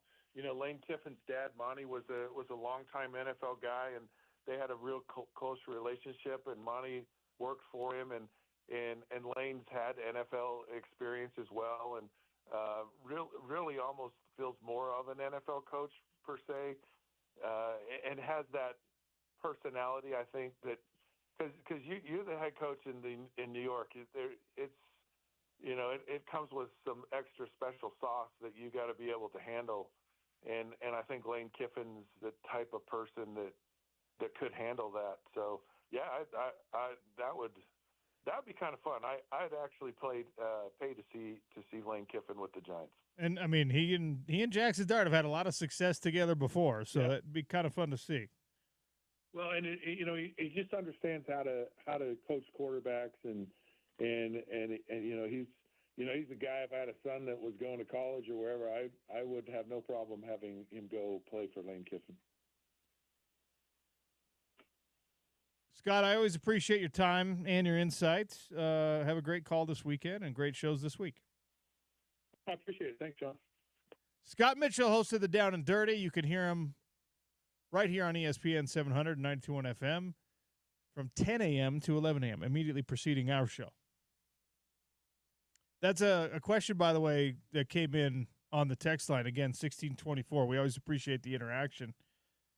I mean, if you're a franchise that has a lot of belief in a player, are you willing to hire a coach around that player? We know that franchises, NFL teams will get players to fit with the coaches. Do you have enough belief in a guy that you spent a lot of draft capital on in Jackson Dart in order to say, well, let's bring in someone that can maximize him? It'd be interesting. I don't know how that would work. I actually agree with Scott, though. I think that Lane Kiffin, his sort of like I don't give a bleep attitude and his sarcastic nature and that kind of thing would be really fun in the NFL. In college football, when you're the head coach, you can kind of get away with murder, especially in a place like Ole Miss. He could say what he wants to say without really any serious recourse now. I don't know if that's true in the NFL. If your team likes your humor, great. If you're there with a bunch of 32-year-old guys who don't like the cut of your jib and they perceive you to be arrogant or something like that, that can get messy. That can get ugly. But I don't know. I'd like to see it, I think. And I just want to see whatever works best for Jackson Dart. All right, the Daily Dump is next. There's a lot going on in the world of sports. We'll go rapid fire through a couple of different things. It's the Sean O'Connell Show on ESPN 700, 92.1 FM.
Time for the Daily Dump. Lots going on. More betting scandals. This time, baseball sees itself hit. James, have you ever accidentally given up a lot for a little? Have you ever, like, I don't know, maybe you've got a bowl of ice cream and you reach for the sprinkles because you're like, this ice cream is great, but I want sprinkles on it. And you're in reaching for the sprinkles, you drop the whole bowl of ice cream or something like that? Oh, yeah. Yeah, I've had those kind of stuff happen in the kitchen far too often, yeah. That's always a bummer, right? Yeah. Well, that's what we're talking about with now this baseball betting scandal. Because I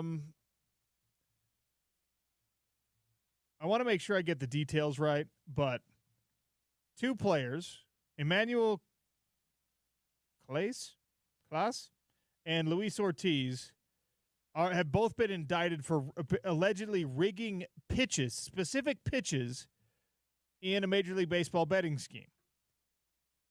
Either of these guys could face up to 65 years in prison, which, of course, grabs the headlines for you. They're not going to do 65 years in prison, but prison time does potentially come with these charges.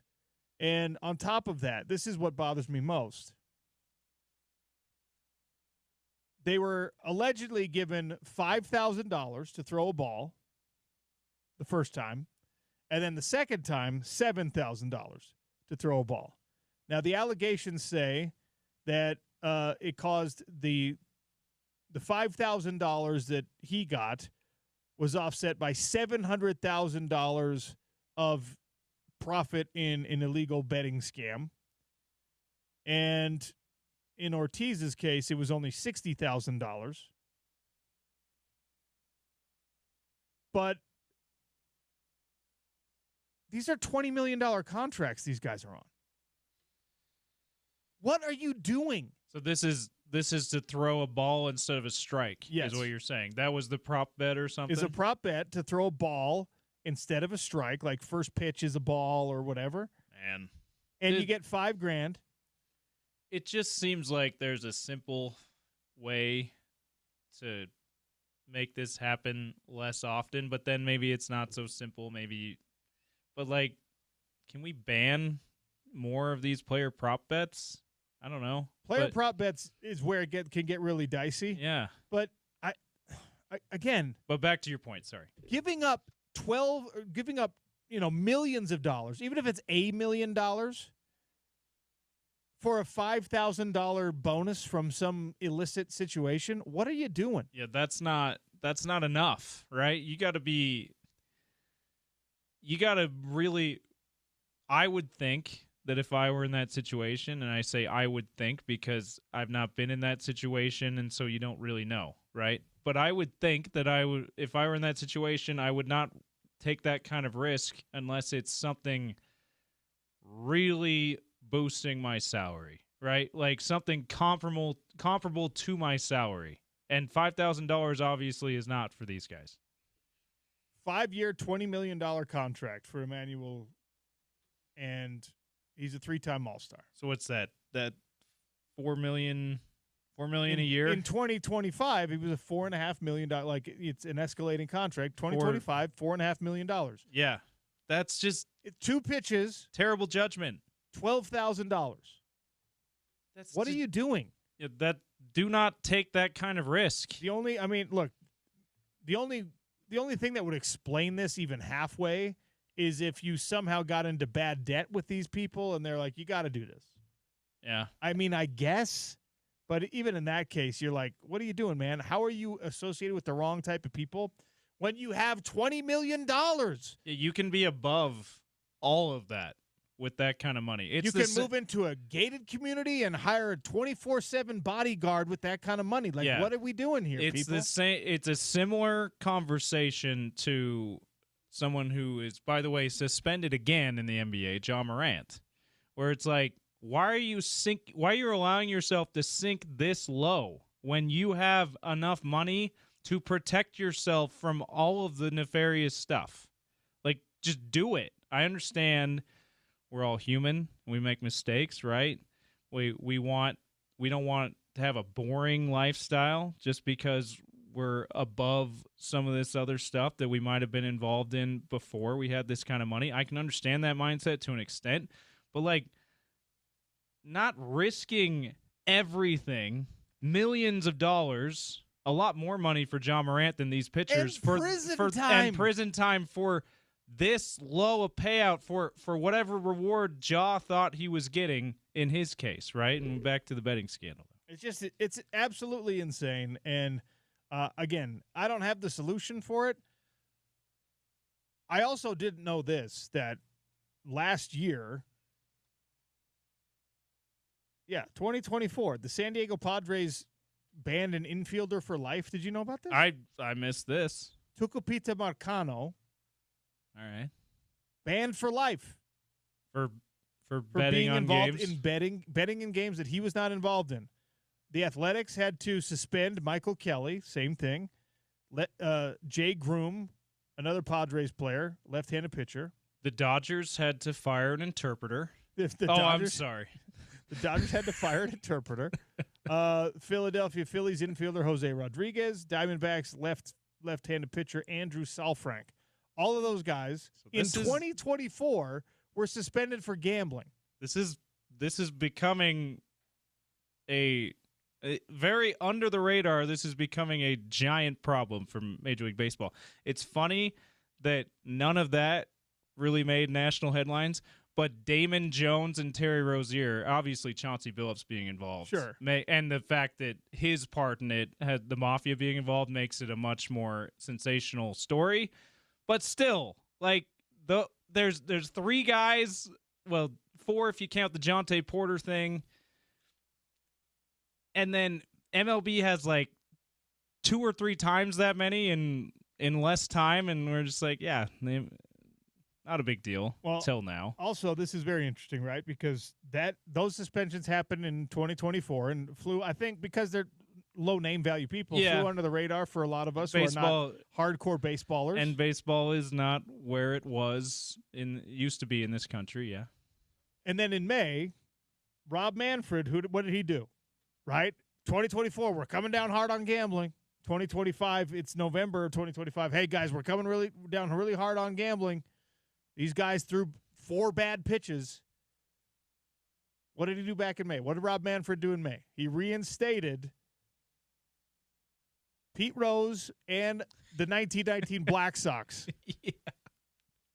for Hall of Fame eligibility for and obviously that was all gambling-related stuff. Now, again, I don't have the answer for you. It's a really tough situation. Because I can bet on something and not have it be like it doesn't. My dopamine receptors don't do that. I don't get addicted to gambling. I like playing poker with my buddies because we hang out together and we put a little skin in the game. Like, I would still play the poker with them if there was no money. I would still go play poker anywhere if there was no money. It's fun, right? I can sit down at a slot machine. I don't, but I can sit down on a slot machine. I could put a bunch of money in there and pull that lever. You don't even have to anymore. You just push the button. And I'm not getting whatever it is gambling addicts get from it. I'm not. Well, maybe it's because there's no lever now. Maybe that's probably why. I need a lever. Right? I could put $10 on a game. James, you and I could be like, hey, let's bet on this particular team. Let's see. The Colorado Buffaloes are going to lose this weekend. I got $5 on it. And if I win an extra $5, I'm going to be like, cool. If I lose an extra $5, I'm going to be like, dang it. And that's about as far as it goes for me. I know it's not that way for a lot of people. Double or nothing. Yeah, no, it really is. It's different for a lot of people. It's just like almost any other addiction, right? Like certain people have a higher tolerance for addictive things than other people do. That's right. This is it really is, and I'm glad that you've taken the angle of like, it really is the thing that we need to be debating is whether or not there's too high a cost for these leagues and teams to be in bed with gambling companies for the integrity of the game. Is that too much of a risk? I think that it might be. Well, and then the counter argument, because we should present both, is that, well, now that whether you make it legal or not in the leagues, it is part of American culture, right? Probably going to happen. So it's probably going to happen. So Certainly did before. The counter argument is that it's actually better to have it be legal and to have companies like these are multi-billion-dollar companies, and part of their return or the investment that they return into sports instead of just taking is that they help pay for these watchdog organizations. Yeah, they police it. They police it because they don't want outcomes to be doubted. They don't want corruption to be accused because then they lose money, right? So in order for DraftKings, FanDuel, Bally's, Caesars to function, you have to believe that you're betting on undetermined outcomes. Yeah. As soon as you're like, oh, that game's fixed, as an average bettor, as someone who's not in on it, right? You're just going, I'm not putting my money on that. If they're fixing things, if fights are being fixed, like we talked about last week in the UFC, if games are being fixed. Now, I never in a million years would have thought that someone could make $700,000 on a ball being thrown in baseball. So obviously, I don't have a deep enough understanding of this to tell you one way or another what really should happen. It's not a ball in the World Series, by the way. This is regular season game. Like, this is it is crazy that it's that amount of money. And guess what? Stake. Guess what? If you're a bubble player, right, and someone's like, "Hey, dude, you're a first-year guy trying to make an NFL team, all right? Got a roommate, maybe. You're on a rookie minimum pay scale, or like you're on a 2-way contract in the NBA. Just go miss 2 free throws for me. I'm going to give you $50,000. All right, that's maybe tempting. If you're one of these moron pitchers who's been an all-star 3 times and you've got a $20 million contract, and someone's like, I'll give you $5,000. Okay. No. $5,000 doesn't make a difference if you're making $4.5 million. It doesn't. I am the cheapest dude in the world. I want every dime I can squeeze out of life for anything. But I am smart enough to know, like, wait, that's a pretty hefty risk. It's like someone being like, hey, you walk up to the 7-Eleven and there's some teenager there, just be like, hey, I'll give you $10 if you go buy me a beer. And you're just like, no, that $10 is not worth the risk, kid. Sorry. That's like a quarter of a beer, by the way. Not depending on where you're buying it, I guess. Yeah, that's it just drives me insane, dude. It's terrible judgment. It's absolutely nuts. All right, another story I wanted to make sure we got to, because as long as we're talking about money. Brian Kelly, fired by LSU. Oh, yeah. You know how much money was left on his contract? $54 million. $54 million. Now, this one makes me laugh. Scott Woodward, who was the athletic director who was tasked with firing him. And who has now been fired. Who now has also been fired because the governor was just like, you suck at your job. You can't do it. Scott Woodward, in the firing situation, said, hey, how about we do a settlement? Because Brian Kelly or his representatives in some kind of correspondence emailed like, hey, I look forward to a resolution to this situation and settling up and everything being fine. Woodward offered him $25 million buyout. Yeah, like right now, the implication is this $54 million is probably going to take a few years for us to. We're going to have to make some payments to you. Yeah. And Woodward's like, we can do 25 now if you agree to leave the other 30 million basically off the table. Which is a lot of money to walk away from. Yeah. Now, Brian Kelly already has a lot of money, but $30 million is not like the $5,000 we were just talking about. I don't care how rich you are. $30 million is a lot of money. That does make a difference, right? It's also more than what the lump sum would have been. You're telling him to walk away from more than what you would have given him. So Brian Kelly said, no. And that's probably what everyone would have said. Now, Woodward said, okay. And then the governor said, fire him for offering him that terrible buyout. So Woodward said, well, hold on. What if I say we will remove the language in your contract that if you get another job elsewhere, our obligation to you is reduced? I don't know exactly what that number is, but right now in Brian Kelly's contract, if he gets another coaching job, if he's a head coach somewhere else, then they don't have to pay him the full buyout, which is very common. He gets less. And this is a very common thing in coaching contracts. You've seen there's coaches locally who you've seen sit on a shelf for a year because they have this in their contract. Yeah. All right. So Brian Kelly considers that, says, wait, okay, so I'll take a buy. And Woodward said, and we'll increase the buyout, the settlement to $30 million. So we'll take the language out of the contract that says you can't coach anywhere else, and I'll give you $30 million. Objectively, a much better offer. Way better. And Brian Kelly says, no. So he says, I want my $54 million. And by the way, he's kind of at that age, and he's been around long enough. And if it doesn't work at LSU and you didn't win the ultimate prize at Notre Dame, where can you really do it? They're not firing Marcus Freeman to rehire him. Like, I mean, Yeah. Brian Kelly's not getting a better than LSU job at this point. And he's what, late 60s? Yeah, he's at the age where he could be like, you know what, maybe I want to retire. Give me all $54 million. So instead, he's going, guess what, guys? You owe me $54 million. Well, it's going to take us to 2031 to pay you. That's fine. I'm just going to be fishing. I'm He's fishing also on the bayou. He's fake accent and all. He's just going to go buy himself a boat and do it. Like, this is why these buyouts, when I ranted about this when we found out Scott Woodward was being fired, the adults in the room being like, hey, we're fully guaranteeing, even this guy sucks, we're fully guaranteeing his contract because that's what the market has dictated. And we're going to pay him, $95 million over 10 years. That's what his contract was. So wait, you're going to pay this guy until he's 72 years old, $9.5 million a year? Yes, get him to LSU. We're doing it. All right.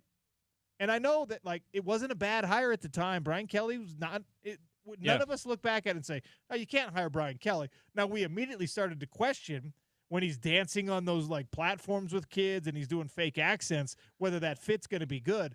But the idea that you're going to trick some coach who got a $95 million contract into taking a 50% buyout when you are legally obligated to pay him every dime of it, it's insane. Yeah, I'm not on Brian Kelly's side most of the time, but I will take his side in this. I will say, yeah, this is absolutely a good decision by him to be like, no, you give me all the money you owe me. And by the way, he could hold out, not take another job for 6 years until LSU has finally finished paying him every cent that they owe him, and he'd still be young enough to take another job if he wanted to take that route. I'm not sure that happens if he really does take that route. I'm not sure that he coaches again, but theoretically he could, and he could get the best of both worlds here, OC. He could get another great contract and get all of this money. I think this is the right move for him. He'll be 70 at the time. Yeah. So look, he's 64. He's younger than I thought, but the point stands. This is a dude who sees a $50 million train coming, and the prospect is you can go back to work and take $30 million, or you cannot work and we'll pay you $54 million. And he's not 40. He's not 50. He's 64 years old. He's approaching, if he's a pilot, he can't fly anymore. He has to retire. All right? I know coaches are wired differently, but this is a dude who's now been at Notre Dame and at LSU. Those are two programs that it's really, really hard to beat. His option is now to go back down the ladder or to just let the gravy train keep coming. By the way, I assume on a monthly basis. A year younger than Kyle Whittingham, who, what have we been saying all year, is probably retiring for good after this year. So, yeah. And we have not even touched on, that's to say absolutely nothing of Brian Kelly's reaction to the changes in college football. Right. You think this guy who is the most impersonal, he's like a bona fide hater of human beings, it seems. You think he wants to keep coming back and going I'll promise you $1 million, 17-year-old. I'll promise you $2 million, 18-year-old. You think this is a guy who seems to enjoy that type of stuff?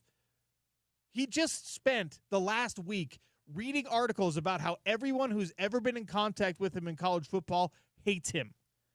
Or you think he's thought that he hated them. You think he's just I would love to jump back into a coaching job instead of taking this $54 million free pay. Yeah. James, if I fired you today and then I provided you with multiple examples of people who are just like, James should never work in radio ever again. And then I came back You mean besides from our text line? Yeah. And then I came back to you a week later and I was like, hey, James, you know that severance we owe you? What if I cut that in half, bud? But you can take this exact same job somewhere else. And you're like, I've been reading for a week about how I should never have done this job in the first place. Yeah, I'll take the money. Yeah, this is, if like you said, this is a whole different thing if it were 10 years. If it were 10 years ago this happened. He's 54, 55. He might be like, yeah, I'll take 30 because Penn State's going to hire me this cycle. He's going to be like, this is my retirement package. I'm not letting go of that. You mean I have to take $54 million or go coach UAB for a $20 million discount? No, thank you. Yeah. Anyway, By the way, fascinating stuff. Speaking of college athletics, that had nothing to do with what we were talking about. Did you hear the Runnin' Utes? Did you hear about their win on Saturday? Yes. They're 2-0 on the season, 2-0. Undefeated first week. They got Holy Cross tonight. That seems to be a favorable game.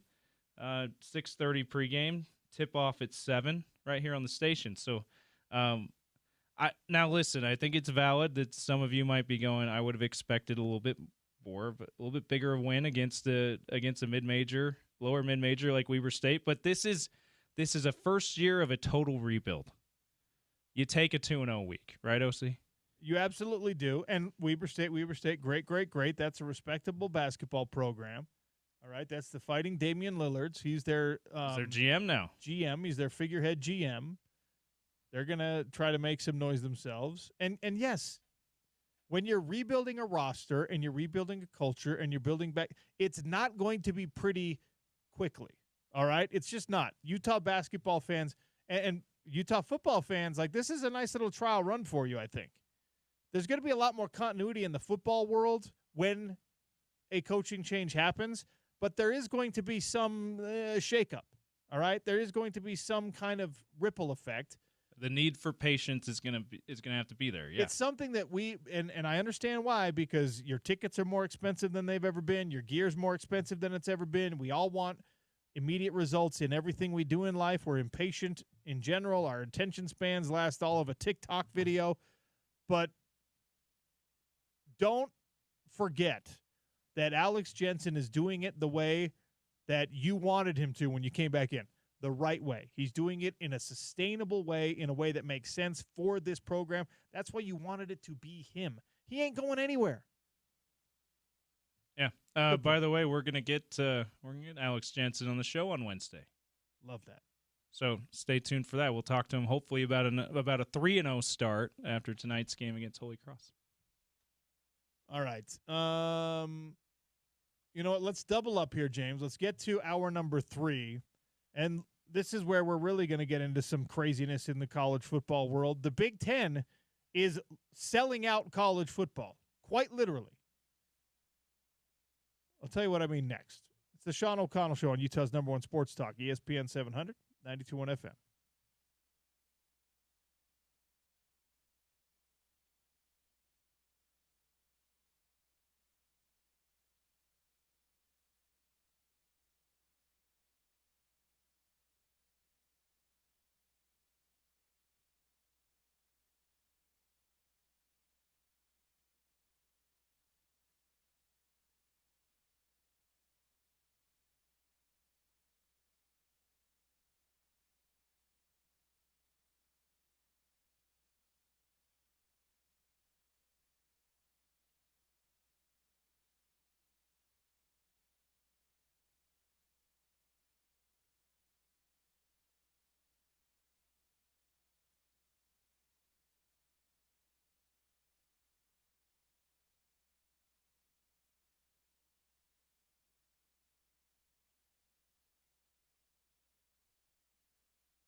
It's important to not let these little stories fall under the radar because we're reacting to actual gameplay and the fun part of a sport.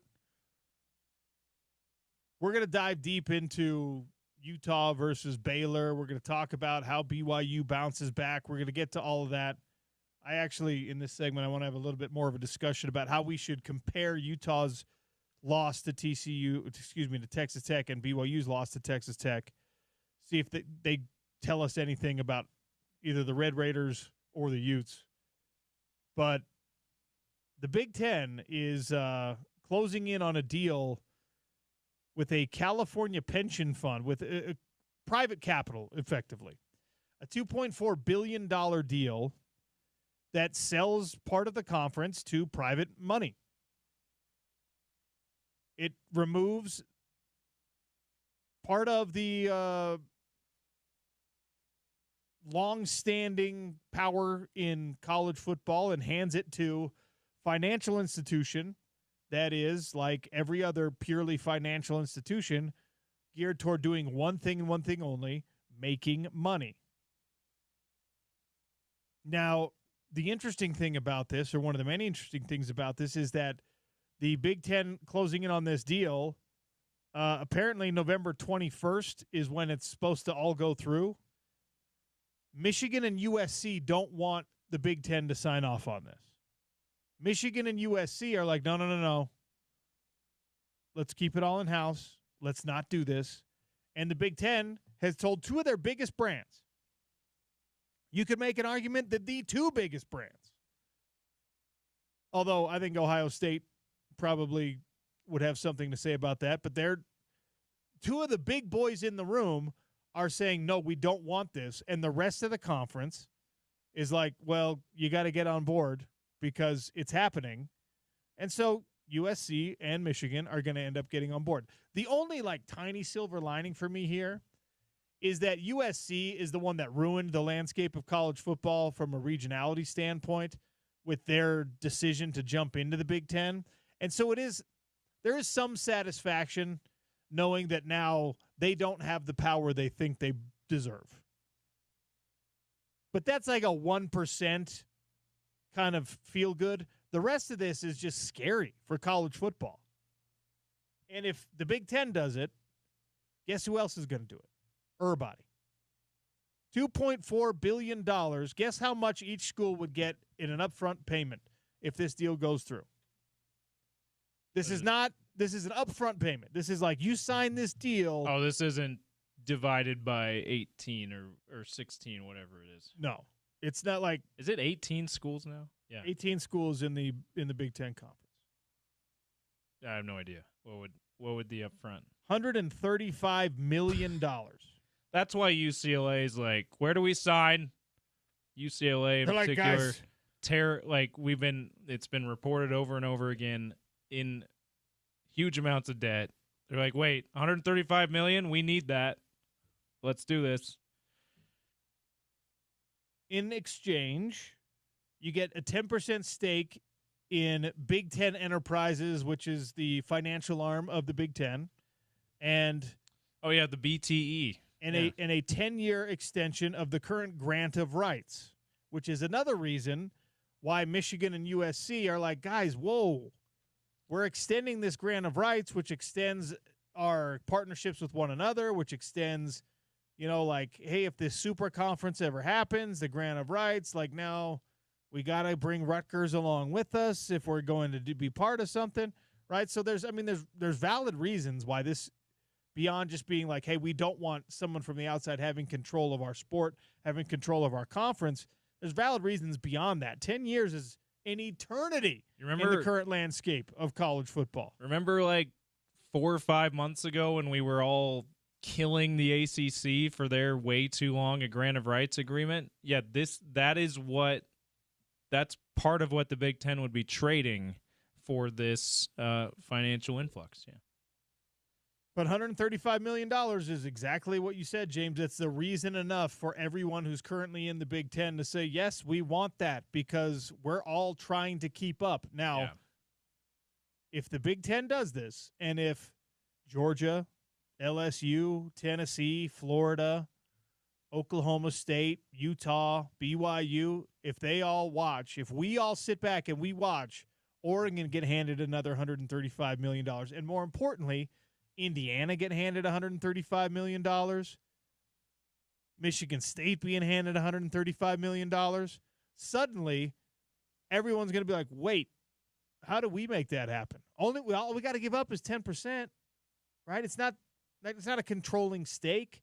This California pension fund that is the money, they're not actually getting any kind of power here. It's like the weirdest part of this is the hedge fund that's It's the hedge fund is the University it's a of pension California. fund. It is the University of California, specifically the UC system that we talked about so much during realignment. The reason that Cal and UCLA, like Cal's getting money from UCLA in their exit fee, Yeah. because they're like, hey, you left us behind, and we're supposed to be part of this thing. The financial body behind this, and again, this is way above my pay grade to understand, but like the universities themselves don't actually have any control over what the money that funds their pensions does. So this pension fund is like, well, this is profitable. These guys are profitable. We're buying 10% stake in a wildly profitable venture, and that means that our pension fund is going to grow, and that means that your pension is guaranteed, and we get more profit, and like everyone. So even if you had a protest at like Cal, you'd just be like, what the heck, guys? You're a professor at Cal. You're like, why are you buying into the Big Ten? They're like, well, so that we can pay you your pension when you retire, idiot. And you're like, okay, never mind. Actually, and a much bigger pension Yeah. than it would have been before we did this. Oh, okay. I think it actually how it works is that you get the same pension. Oh, okay. And then the fund itself is just more profitable. Oh, so the okay. people who So it's run- actually not So, anything like, bigger. This won't actually help like the janitor who's getting his course not. pension.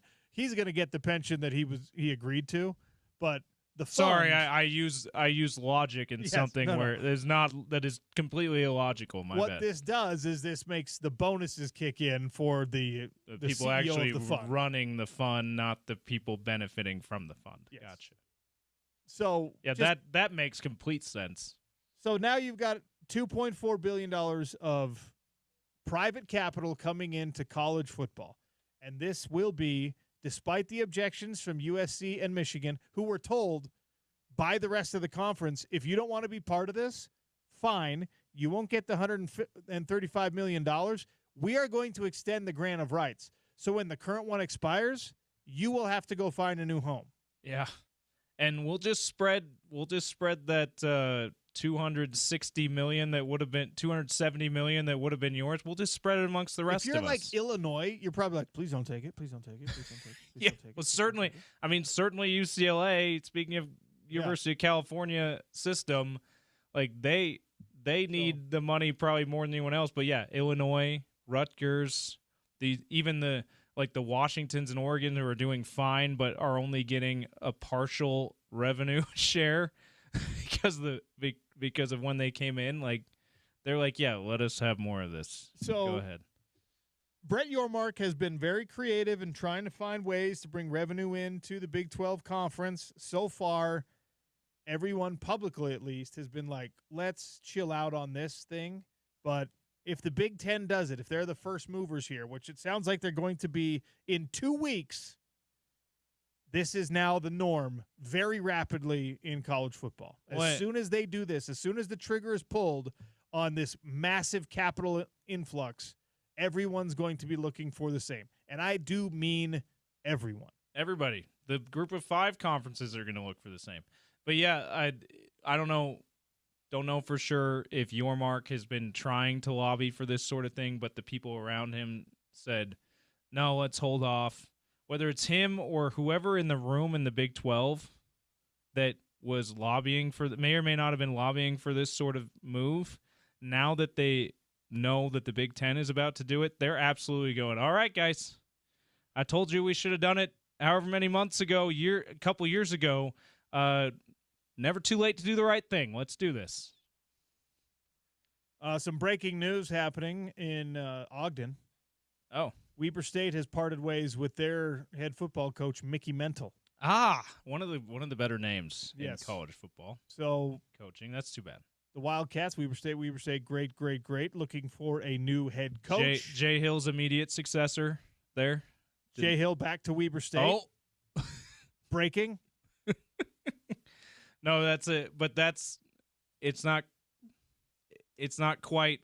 You never want to follow the legend, but that's tough to follow a guy who has as much success as Jay Hill had at Weber State. Absolutely. So that's.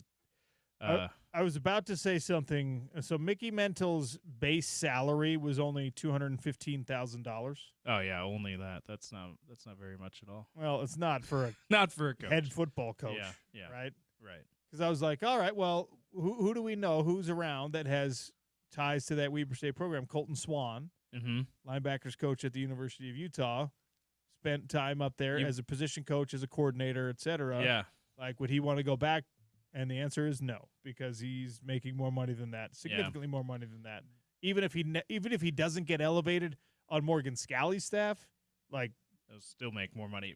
The only reason Colton Swan or anyone or a position coach at any Power 4 school would take a head coaching job like that is if they really want to be a head coach. Yeah, in which I totally understand why people do, because that is definitely one of the ways that you can prove to people that you're the right guy. Like, that's one of the ways to climb the ladder to be a head coach is you be a head coach, and you have to do it sometimes at like a really low level. The gap now between especially Power 4 and even really Group of 5 and these FCS programs, it's pretty drastic. The money that it continues to pour into that we were just talking about with Power 4 football, it does not trickle down to Weber State. It does not trickle down to SUU. And look, I think that can be a great job. They have amazing facilities.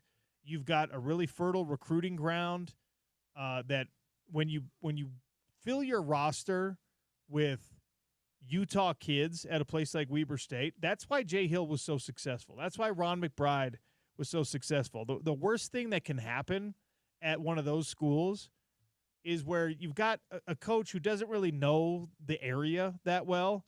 And so he's like, I'm going to go get the 10th best player at this position from California instead of getting the guy who wishes he'd gone to Utah, to BYU, to Utah State, and he falls through the cracks. And so he's like the 4th best safety in Utah, and you get him at Weber State.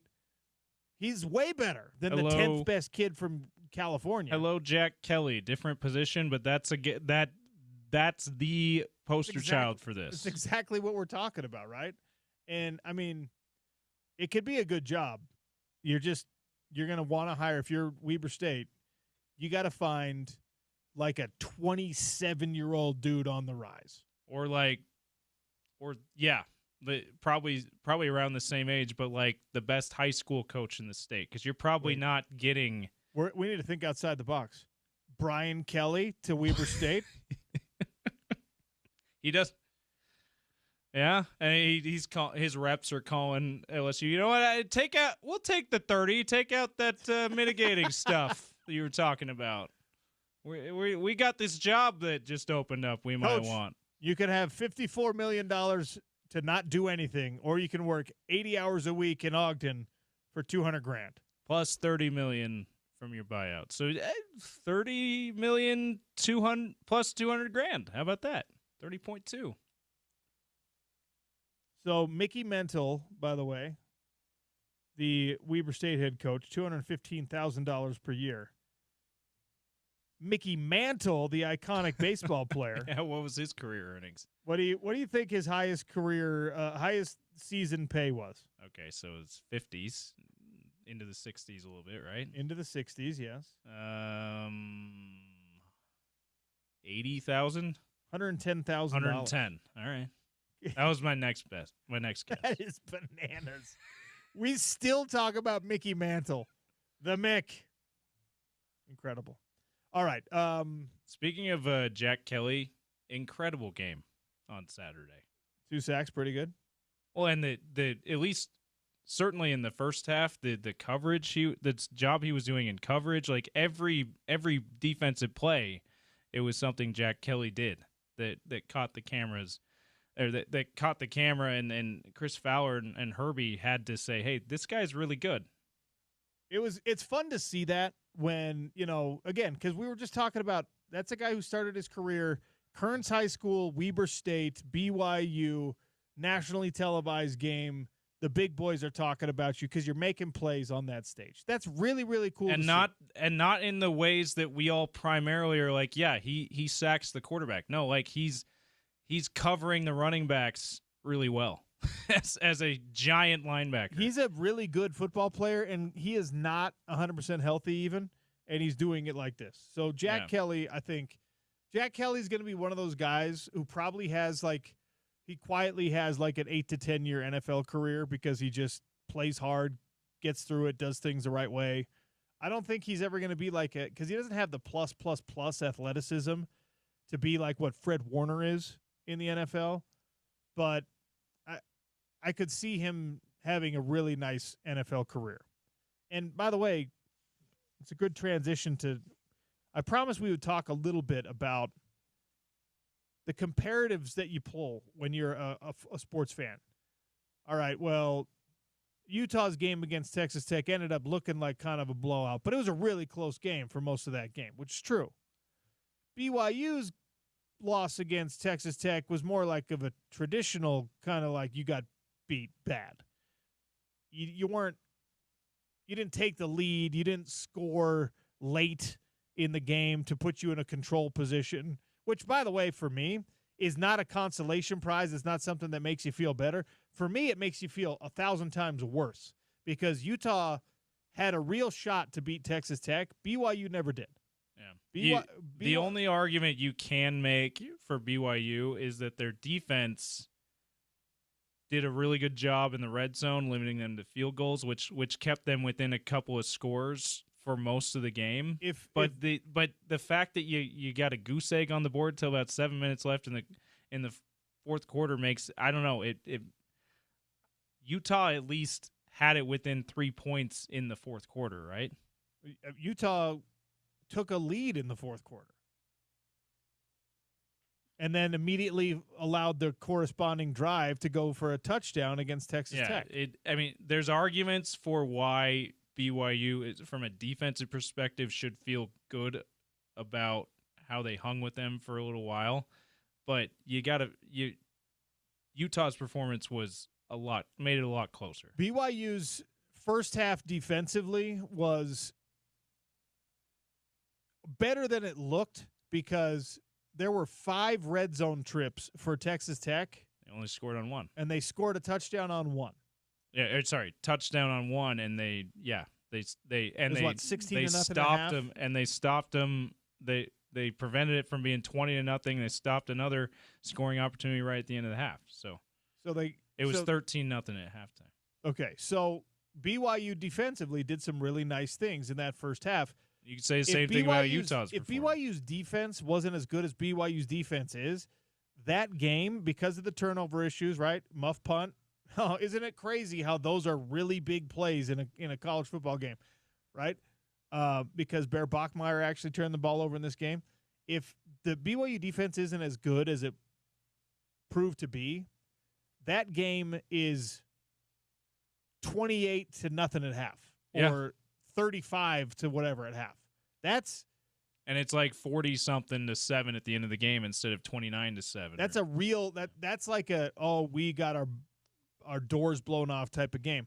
The defense, and again, it's a team game, so you don't get to, as a defensive unit today, you don't get to sit down and film and say, well, we did our part. Where are you guys? That's not how it goes. You guys lost. We didn't lose. Yeah, that's not how it works. Like, you do have to highlight, hey, they kept us in this game, guys. They kept us in this game, guys. It was, in a lot of ways, it was that replay that you saw against, when Utah played Texas Tech at Rice-Eccles Stadium. The defense was making plays to keep it within striking distance, and then finally, the offense woke up, and the sigh of relief that the defense breathed ended up being a curse. Now, BYU never had that exact situation, but if the high watermark in the Big 12 Conference now is Texas Tech, and it very certainly is, what does that say about the rest of the conference? And really, who is the second-best team in the conference? Today, right now, based on where you're trending, everyone's going to want to say Utah's the second-best team in the Big 12 Conference. I don't know if the College Football Playoff Committee is going to tell us that. I think that there's a real possibility that group says, all right, BYU was not good. They're going to say BYU's defense is good, but because the offense was as bad as it was, and because the offense that normally, like Utah, could rely on a running game to show up, like they had 67 yards on the ground. BYU had a bad day on the thing they're supposed to be good at offensively, right? Yeah. So if you're on that committee, you're looking at it and you're saying like, they're not as good as we thought they were. I think they're going to be very punitive. I think they're going to look at their yards per play numbers. I think they're going to look at how much they've relied on turnovers. I think they're going to look at how they relied on certain scenarios, like even against Utah, in order to squeak out a win in that game. And they're going to say they've been fortunate, and we are now not believers in BYU. Now, can they play their way back into that conversation? Yes, but I'm really curious to see what the committee says about BYU after this loss, because they're not punishing Utah for the loss to Texas Tech. Even though the final scores were very similar. And you could say similar things. One team's offense did not show up. The defense did. And look, it's why losing earlier in the year is more fortunate. Yeah. Right? Like, timing is everything in college football, especially with these rankings. And you can't afford to stumble late. You can't afford to stumble early. Alabama lost to Florida State early in the year. Pretty badly. Like, that was there were people talking about firing Kalen DeBoer after week 1. Yeah. You had 3 losses last year, and then you lost this game? Yeah. And Florida State, they have not benefited because Florida State has turned out to be a good team. They've just benefited because they had more games to play, and they've beaten a lot of really good teams. So Utah has washed the bad taste out of the committee's mouth. I don't know about all the fan base. Yeah. Right? But they've washed the bad taste of the Texas Tech loss out of the committee's mouth, clearly. That's why they put Utah where Utah was at. Right outside the playoff picture. Right on the outside looking in. Now, the BYU loss, the lone loss on the season, is going to be fresh. That bad taste is a fresh bad taste. No mouthwash yet for the committee. And BYU is going to have to provide that by showing up, smashing the rest of their competition, going out and beating a Cincinnati team that still has the committee's respect on some level. BYU's got to do that. And, of course, if they end up, because they're still in the driver's seat, if they end up back in a conference championship game against Texas Tech, then they can do some things. But if that's how it plays out, if that's what happens, you know what that line is going to look like? It was already 11.5. I think it closed at like 13.5. Unless BYU isn't just crazy dominant the way that Utah has been against much lesser opponents. When you're talking about playing TCU and Cincinnati, who are good teams now, unless they're that dominant, I don't see that, like, that line's going to grow, right?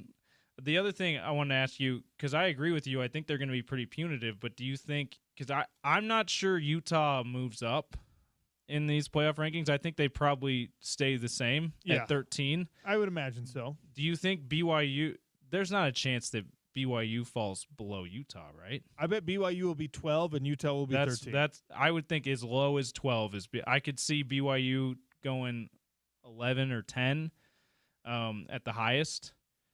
But I don't see them dropping lower than 12. It would be it could happen, but I'm not sure I see it. You want to if that happens, okay? If Utah leapfrogs BYU after BYU lost to Texas Tech and the committee puts BYU underneath Utah, I'm not even going to do a show where I give you my own thoughts. I'm just going to go to Cougar Board and read every comment that comes up on Cougar Board. And by the way, I think both of us would be agreeing with the BYU fans and thinking that's a terrible move to do, because head-to-head should matter. Especially because the head-to-head was not like ancient history. No, it was a couple weeks ago. Here's the thing. I believe that a month ago, I guess. I believe that this committee wants to put Utah above BYU. I really think they do. I also think because the metrics are They are. And, Yeah. and look, I think what we saw in week one of these rankings is that this is a committee that drinks the Utah Kool-Aid. Like they probably listen to our show. I bet the whole committee has this show on and is like, you're right, Kyle after Whittingham. they took their CFP hats off. They took their CFP hats, put them on that stupid hat rack. And they started their meeting and they turned on the show. They turned on the show and they're just like, let's just have this playing in the background. And the subliminal messaging of me being like, do you realize that Kyle Whittingham is one of the best coaches in college football? Even when he makes mistakes, They probably have the drive he's on still too. one of the best coaches in college football. Yeah. And yeah, Spence is always Spence talking about has been the talking metrics. about the advanced metrics. So they're top 10. How according to those, they're top 10 team in the country. As they're okay. Who should we put at number 13 in the background? They just hear very faintly. Utah is one of 4 teams in the country that has top 10 offense and top 10 defense. And someone goes, "What about Utah?" And then boom, there it is. Okay, so you're welcome. Hold on a Ute second. fans. I don't know where this is coming from, but what about Utah? I think they want to rank this Utah team like right up there. I think that if Utah wins their next 3 games, this committee's going to put them at like 9. And then you're going to have to figure out, okay, well, what about the automatic qualifiers? Yeah. The ACC, thank you. Did Notre Dame win out? If this so, past they're weekend, in. just this weekend, this past one that we got over, the ACC played themselves out of any possibility of being a 2-bid league. They really did. It was this last weekend with Louisville and Virginia. They were just like, all right, whoever's the champion is the only one in. Can I just say I told you so about Virginia, by the way? They have been eking by so-and-so teams. They barely beat North Carolina. They barely beat Washington State, which, by the way, Ole Miss barely beat Washington State too. But Ole Miss has had a resume full of being really dominant against better teams in that too. Virginia doesn't really have that, and it finally caught up to them. Not that it matters because a group of 5 automatically has to get in, but Memphis, after seeing themselves in the bracket, they go and they just poop down their legs. So Memphis is no longer going to. So now it's like 4 other teams: James Madison, North Texas, South Florida. So now it's one of those, right? So okay, so now here we're recalibrating, and it's just like, all right, I think this committee wants Utah to go smash Baylor. If you get like a 48-14 win in Waco, I think that this committee's like, yes, Utah, yes, do it again. The Jack Nicholson gif with the nodding. Yes, the overenthusiastic, like, yes. The fanatical, maniacal grin on the face. That's what this committee wants from Utah. And I think, weirdly, this is all hunch, okay? But I think this committee is going to be like BYU. So it might happen this week. But I promise you, one dominant Utah performance and just like an okay BYU performance, we'll see a flip-flop. We'll see a swap. If it doesn't happen this week, I don't think it will. I don't know that it will. I don't think it should yet. But like if we come to this conversation next Monday or next Tuesday, or maybe the final week of going into the final week of the season, Thanksgiving week. I just think maybe even before. I don't even think we'll have to wait that long. I think if BYU wins like a 7-point game and Utah wins by 30, they're just gonna be like, "Yep, Utah's better right now." And by the way, they'll have a million different things to support that argument. But these are all big ifs, and Kyle Whittingham focused on that in the press conference, which, of course, you can hear on demand at ESPN700sports.com and on the app. He was asked about, hey, what do you think about the at-large thing? And he was just like, guys, really, though? And this is when coach speak is good. There's something behind it. Like, you really just – because all of this is moot. We've gotten now like 12 hours of content about what if for Utah. That is all gone. It evaporates. It disappears instantaneously if they don't go beat Baylor. And really if they don't go smash Baylor. Because Baylor's not good. Baylor is a bad football team that has a good passing offense. Oh, it's so fun, though. Sean O'Connell Show. Lots left to get to. We have trivia coming up next. Our tickets that we're giving away in trivia is the Fierce Fighting Championships that's happening at the Masonic Temple. Zach Partridge, who's the matchmaker, and kind of runs that organization. He's going to join us next to tell us what's coming. Before I take a break, though, Big O Tires, I've been telling you, the weather is about to turn, all right? I thought it would be turning this weekend a little bit. The weather's about to turn.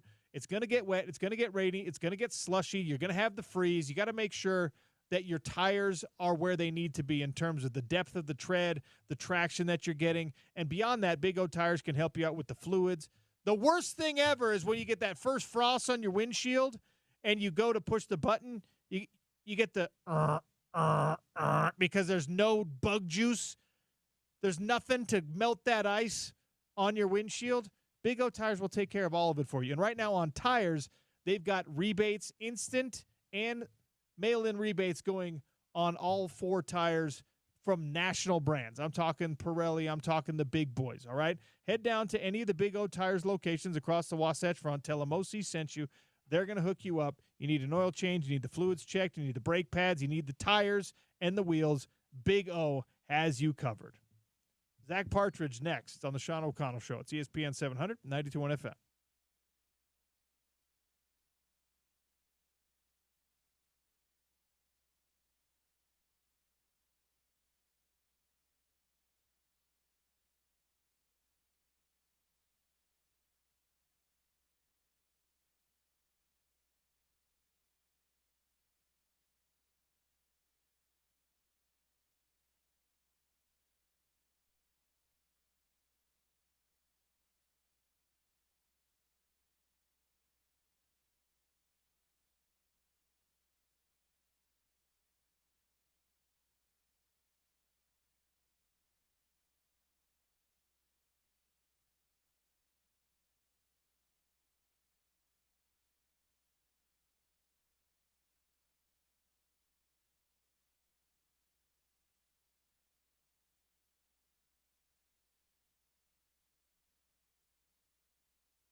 Fierce Fighting Championships Friday night at the Masonic Temple in Salt Lake City.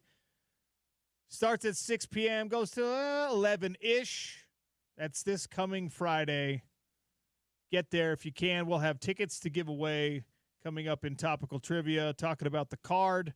Zach Partridge, the man, I'm going to call him the brains behind the operation because I know Cody won't like to hear me say that. But, Zach, welcome to the show. How are you? Thank you. Appreciate it. I'm good. How are you? Doing good, man. Tell me about the card coming on Friday night. Yeah, we have a really fun these are one of our Challenger Series, which is a lot more amateur fighter highlighted. But it's one of our better Challenger Series we've ever had. Our main card features 2 pro fights at the top of the card and then 3 amateur title fights. It'll be a lot of fun. And then six fights on the undercard. So doors open at 6, fights start at 7, and yeah, we'll go till probably about 10:30. It'll be great. So tell me about, one of the fun things about being an MMA fan, and I'm trying to kind of spread the MMA gospel here on this show for obvious reasons. But one of the great things about it is if you get involved in grassroots MMA like you guys are doing, you get to see these people live before they become something big. Now, not everyone does. Most people don't, obviously. But a lot of us, remember watching the early days of Utah MMA and watching guys like Josh Berkman on the local shows, and he obviously went on to great success. Me and Court McGee fought together on a bunch of cards, and Court is still in the UFC. So I get to say I knew these guys back when.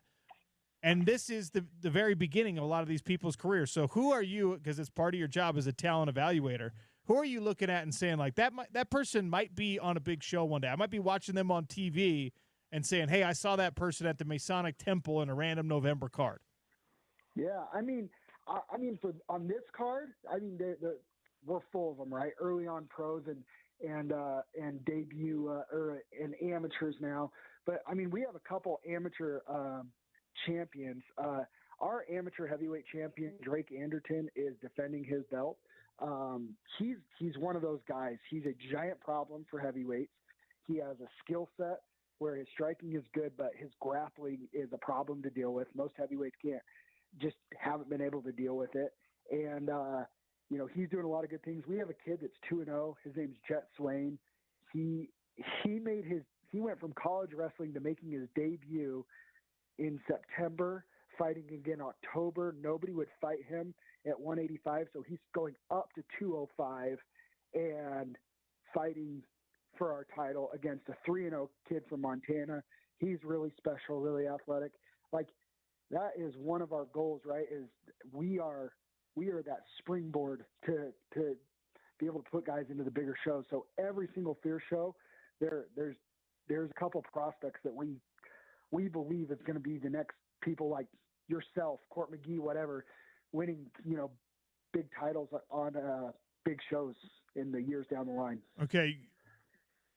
This is probably unfair to ask you. You might not know. Is Drake Anderton related to Dave Anderton? Is he like Dave Anderton's son? Because back in the day, there was a really, really good heavyweight named Dave Anderton.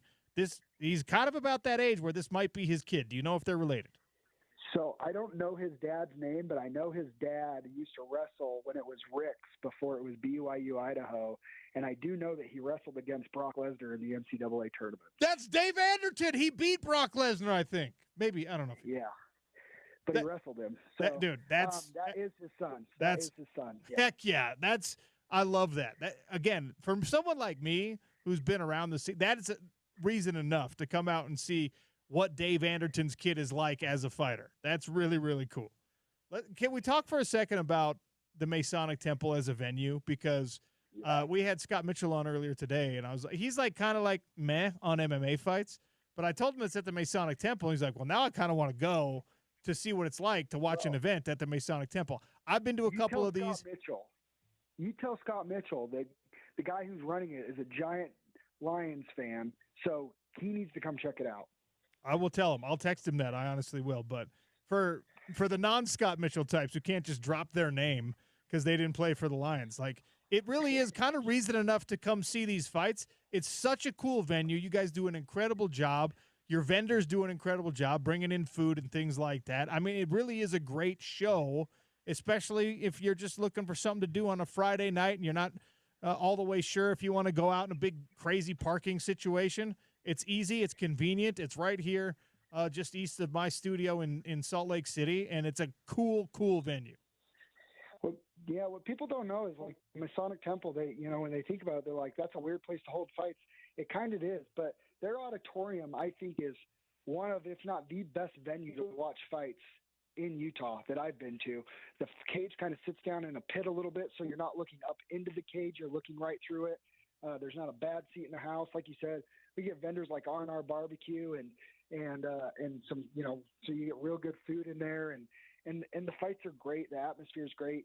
I tell people all the time, if you like watching, the UFC, PFL, the big fights at home, but you don't come out to the local stuff, like coming out to the local stuff, it's just different and it's close. And if people I don't know too many people that come check it out that don't end up loving it. So if you can, try and win some tickets or get on fiercefightingchampionship.com and come out and check it out. If you want to get ready for the big UFC card this Saturday, come out Friday night and come check out the local scenes, because all those guys on the big UFC card, that's where they started, is these types of shows. Yeah, and I'm telling you, like, I've been around long enough to know how many stories you hear when you're out on the road, when you're at a PFL event or UFC event, and somebody like, I watched Conor McGregor's first fight in Ireland. You're like, no way. Yeah, that's a cool. You have that opportunity on Friday night. Maybe one of the next big things in American MMA, Utah MMA, certainly fighting on Friday night at the Masonic Temple. All right, first fight's at 7. How many tickets are still available? I'm assuming. How many you got left? Like, do we need to get people? we have few. We're on track. It's Monday of fight week. We're on track. We're on pace to get to a sellout or near sellout. So don't wait till Friday. Come to the door. Go to fiercefightingchampionship.com and go to the events page and the one for this Friday. Click on those tickets or click on the link and get yourself some tickets. But yeah, it's projected to sell out. It'll get wild and rowdy in there for sure. You can also go to ESPN700sports.com. We have some VIP ticket links there. So check them out. Fierce Fighting Championships at the Masonic Temple on Friday night. First fight is at 7. Zach, it's always great catching up with you, dude. When's your next fight? Appreciate it. I don't know. I just fought 2 weeks ago in New Jersey, and my oldest son is getting ready for junior high wrestling season. So that's kind of where our focus is on, because he thinks he wants to fight when he turns 18 now. So we're going all in with wrestling in junior high. For people who don't know, Zach, MMA fighter himself, he's done a little bare knuckle, so a guy who's not real shy about mixing it up, and that's the right person to have making these fight cards. I'll say that. Appreciate it. All right, dude. Talk to you soon. Thanks. Thank you. We'll see you. You know what? Let's give away some Fierce Fighting Championships tickets next. We'll have a little trivia question for you. We'll wrap up the show. And is Spence around? I don't know if is he on remote today? Okay. Maybe we'll talk to Spence Checketts. Sean O'Connell Show on Utah's #1 sports talk, ESPN 700, 92.1 FM.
Sean O'Connell Show coming to an end here on ESPN 700, 92.1 FM. We turn you over to The Drive with Spence Checketts here just a couple of moments.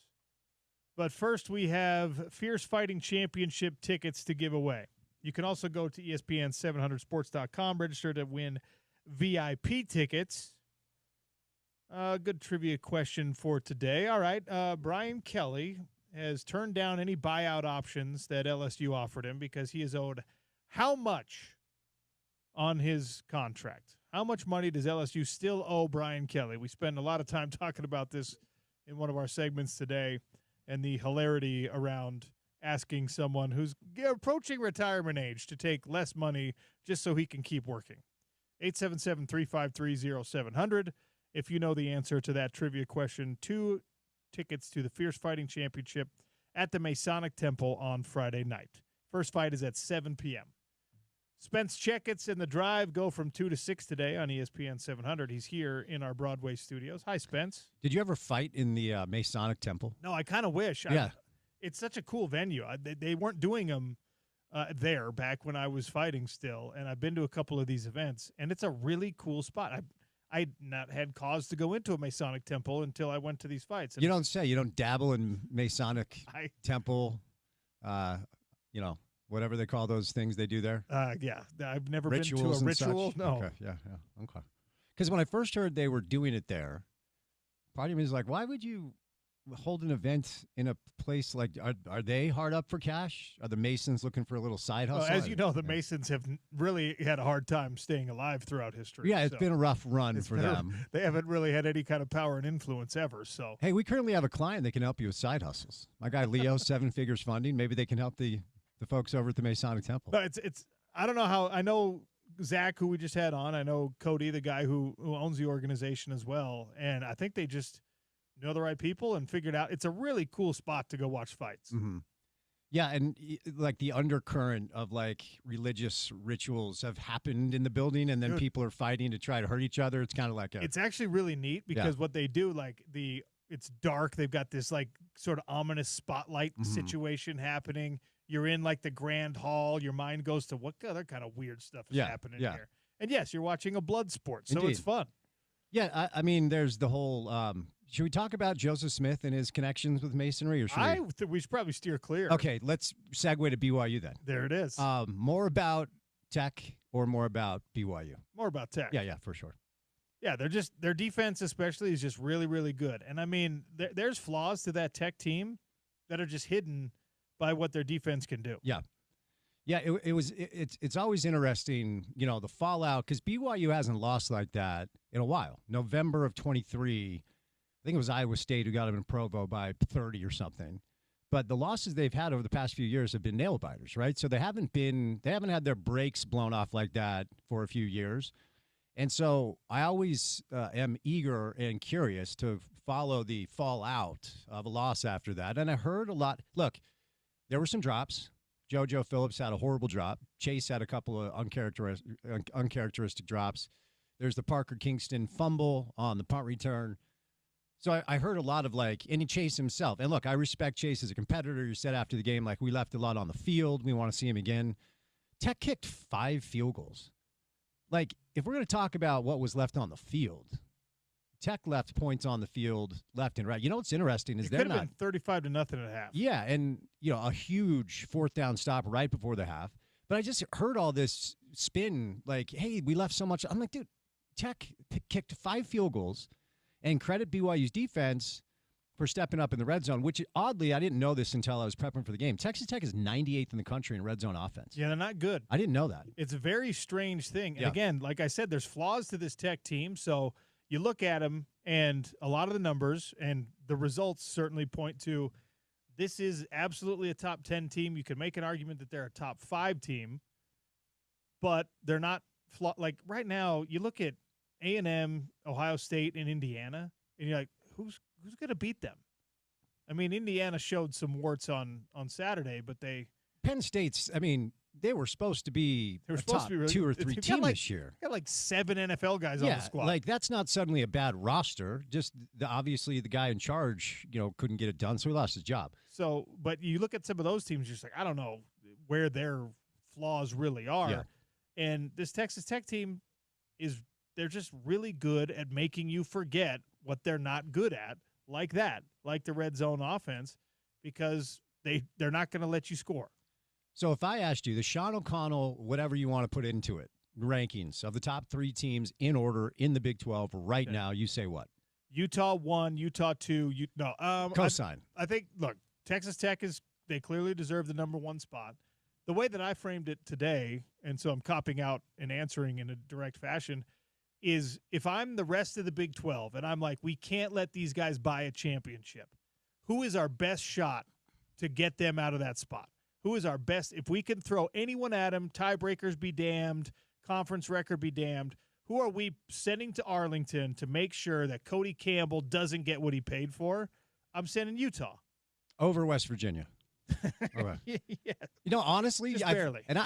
I try hard not to be a homer. I mean, we're the home of the Utes, and I love the partnership, and it's a great tie for us that we want to make sure that we're handling our business to take care of our partners. But I truly believe it is Utah. In my heart of hearts, I've said this before, I'll say it again, and I will lace it with a Sean O'Connell moniker of all due respect to Kalani Sitake and Aaron Roderick and Jay Hill. I think if Utah and BYU play, there we go, shout out Talladega. If Utah and BYU, I believe this to be true, play on a neutral field 10 times this year, I think Utah wins about 7 of them. That's how I feel. Look, they're both really good teams. Yeah, BYU is, especially defensively, they are what you want to be as a football team. That Jack Gelly kid is a beast, man. He's a monster. He was everywhere, yeah. Yeah, former Weber State Wildcat. Shout That's out. what you get. Oh, that's what I've heard, yeah. They're just a really interesting team, but you have to, in college football, you have to be prisoners of the moment because the moments are what matter. And how you're playing right now, how healthy your team is right now. Look, LJ Martin's not healthy. Yeah, He's you not can all tell. the way healthy. Yep. And that matters, right? And his backup, Sione Moa, is out too. Is gone. Yeah. Right? And so you're going to the Nawahine kid who's not ready to play at that level yet. And so, yeah, for all of what BYU has done to help their roster, the depth might not be its number 1 strength this year, at least offensively. I think their offensive line is a little more banged up than we've been hearing about. And because health does matter, like that game is a lot different if LJ Martin is all the way healthy, right? The same has to be said then of, well, if Devin Dampier was at his best or healthiest when Texas Tech played Utah, would that have changed the outcome? I mean, I will beat the dead horse a trillion times. You took the lead in the 4th quarter in that game. You can't surrender it because you're not built like BYU's not built to come from behind. Utah's not built to come from behind. So if you're going to beat Tech, and Arizona State figured out how to do it, nobody else seems like they're ready to. You can't let that stifling defense get out ahead of you because you're not going to score a bunch of points in short order against that team. Yeah, I'll cut you loose after this, but I'm going to be really interested to see what happens tomorrow night. Because S&P plus FPI, the 2 metrics we continue to talk about, precipitous fall once again for BYU, 17 and 22. Yeah. 12 in the AP, I think. They fell 4 spots. I believe it's 12 in the AP. Utah's 15 in the AP. Utah's still. 15 in the AP, but they're top 7 in Football Power Index and S&P plus.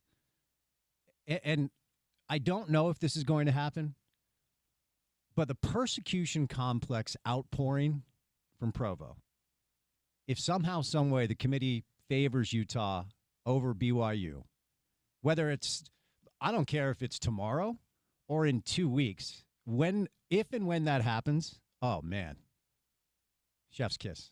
People are going to be up in arms. I've made the promise. If and when it happens, I'm going to open the mic and I'm going to go to cougarboard.com. Oh dear. Or net or whatever it is. I'm the wrong guy to ask. And I'm just going to read comments for the first hour of the show. Yeah. Because there's enough people in this fan base that would just like to bathe in Cougar tears. But I don't think now is the time to do it. Yeah. No, there's a lot left. This BYU team should be in Arlington for a rematch. I honestly think they will. I don't think they'll let Texas Tech beat them twice. The scenario that the deviant side of me wants more than anything is for BYU to get back there, Utah to win out, Tech to hammer them again, and then see if Utah gets in as an at-large and BYU doesn't. Look, I promise you, if BYU loses twice to Texas Tech, they will not be involved in the college football playoff. Now, whether or not Utah does is heavily dependent on how Utah performs, Right.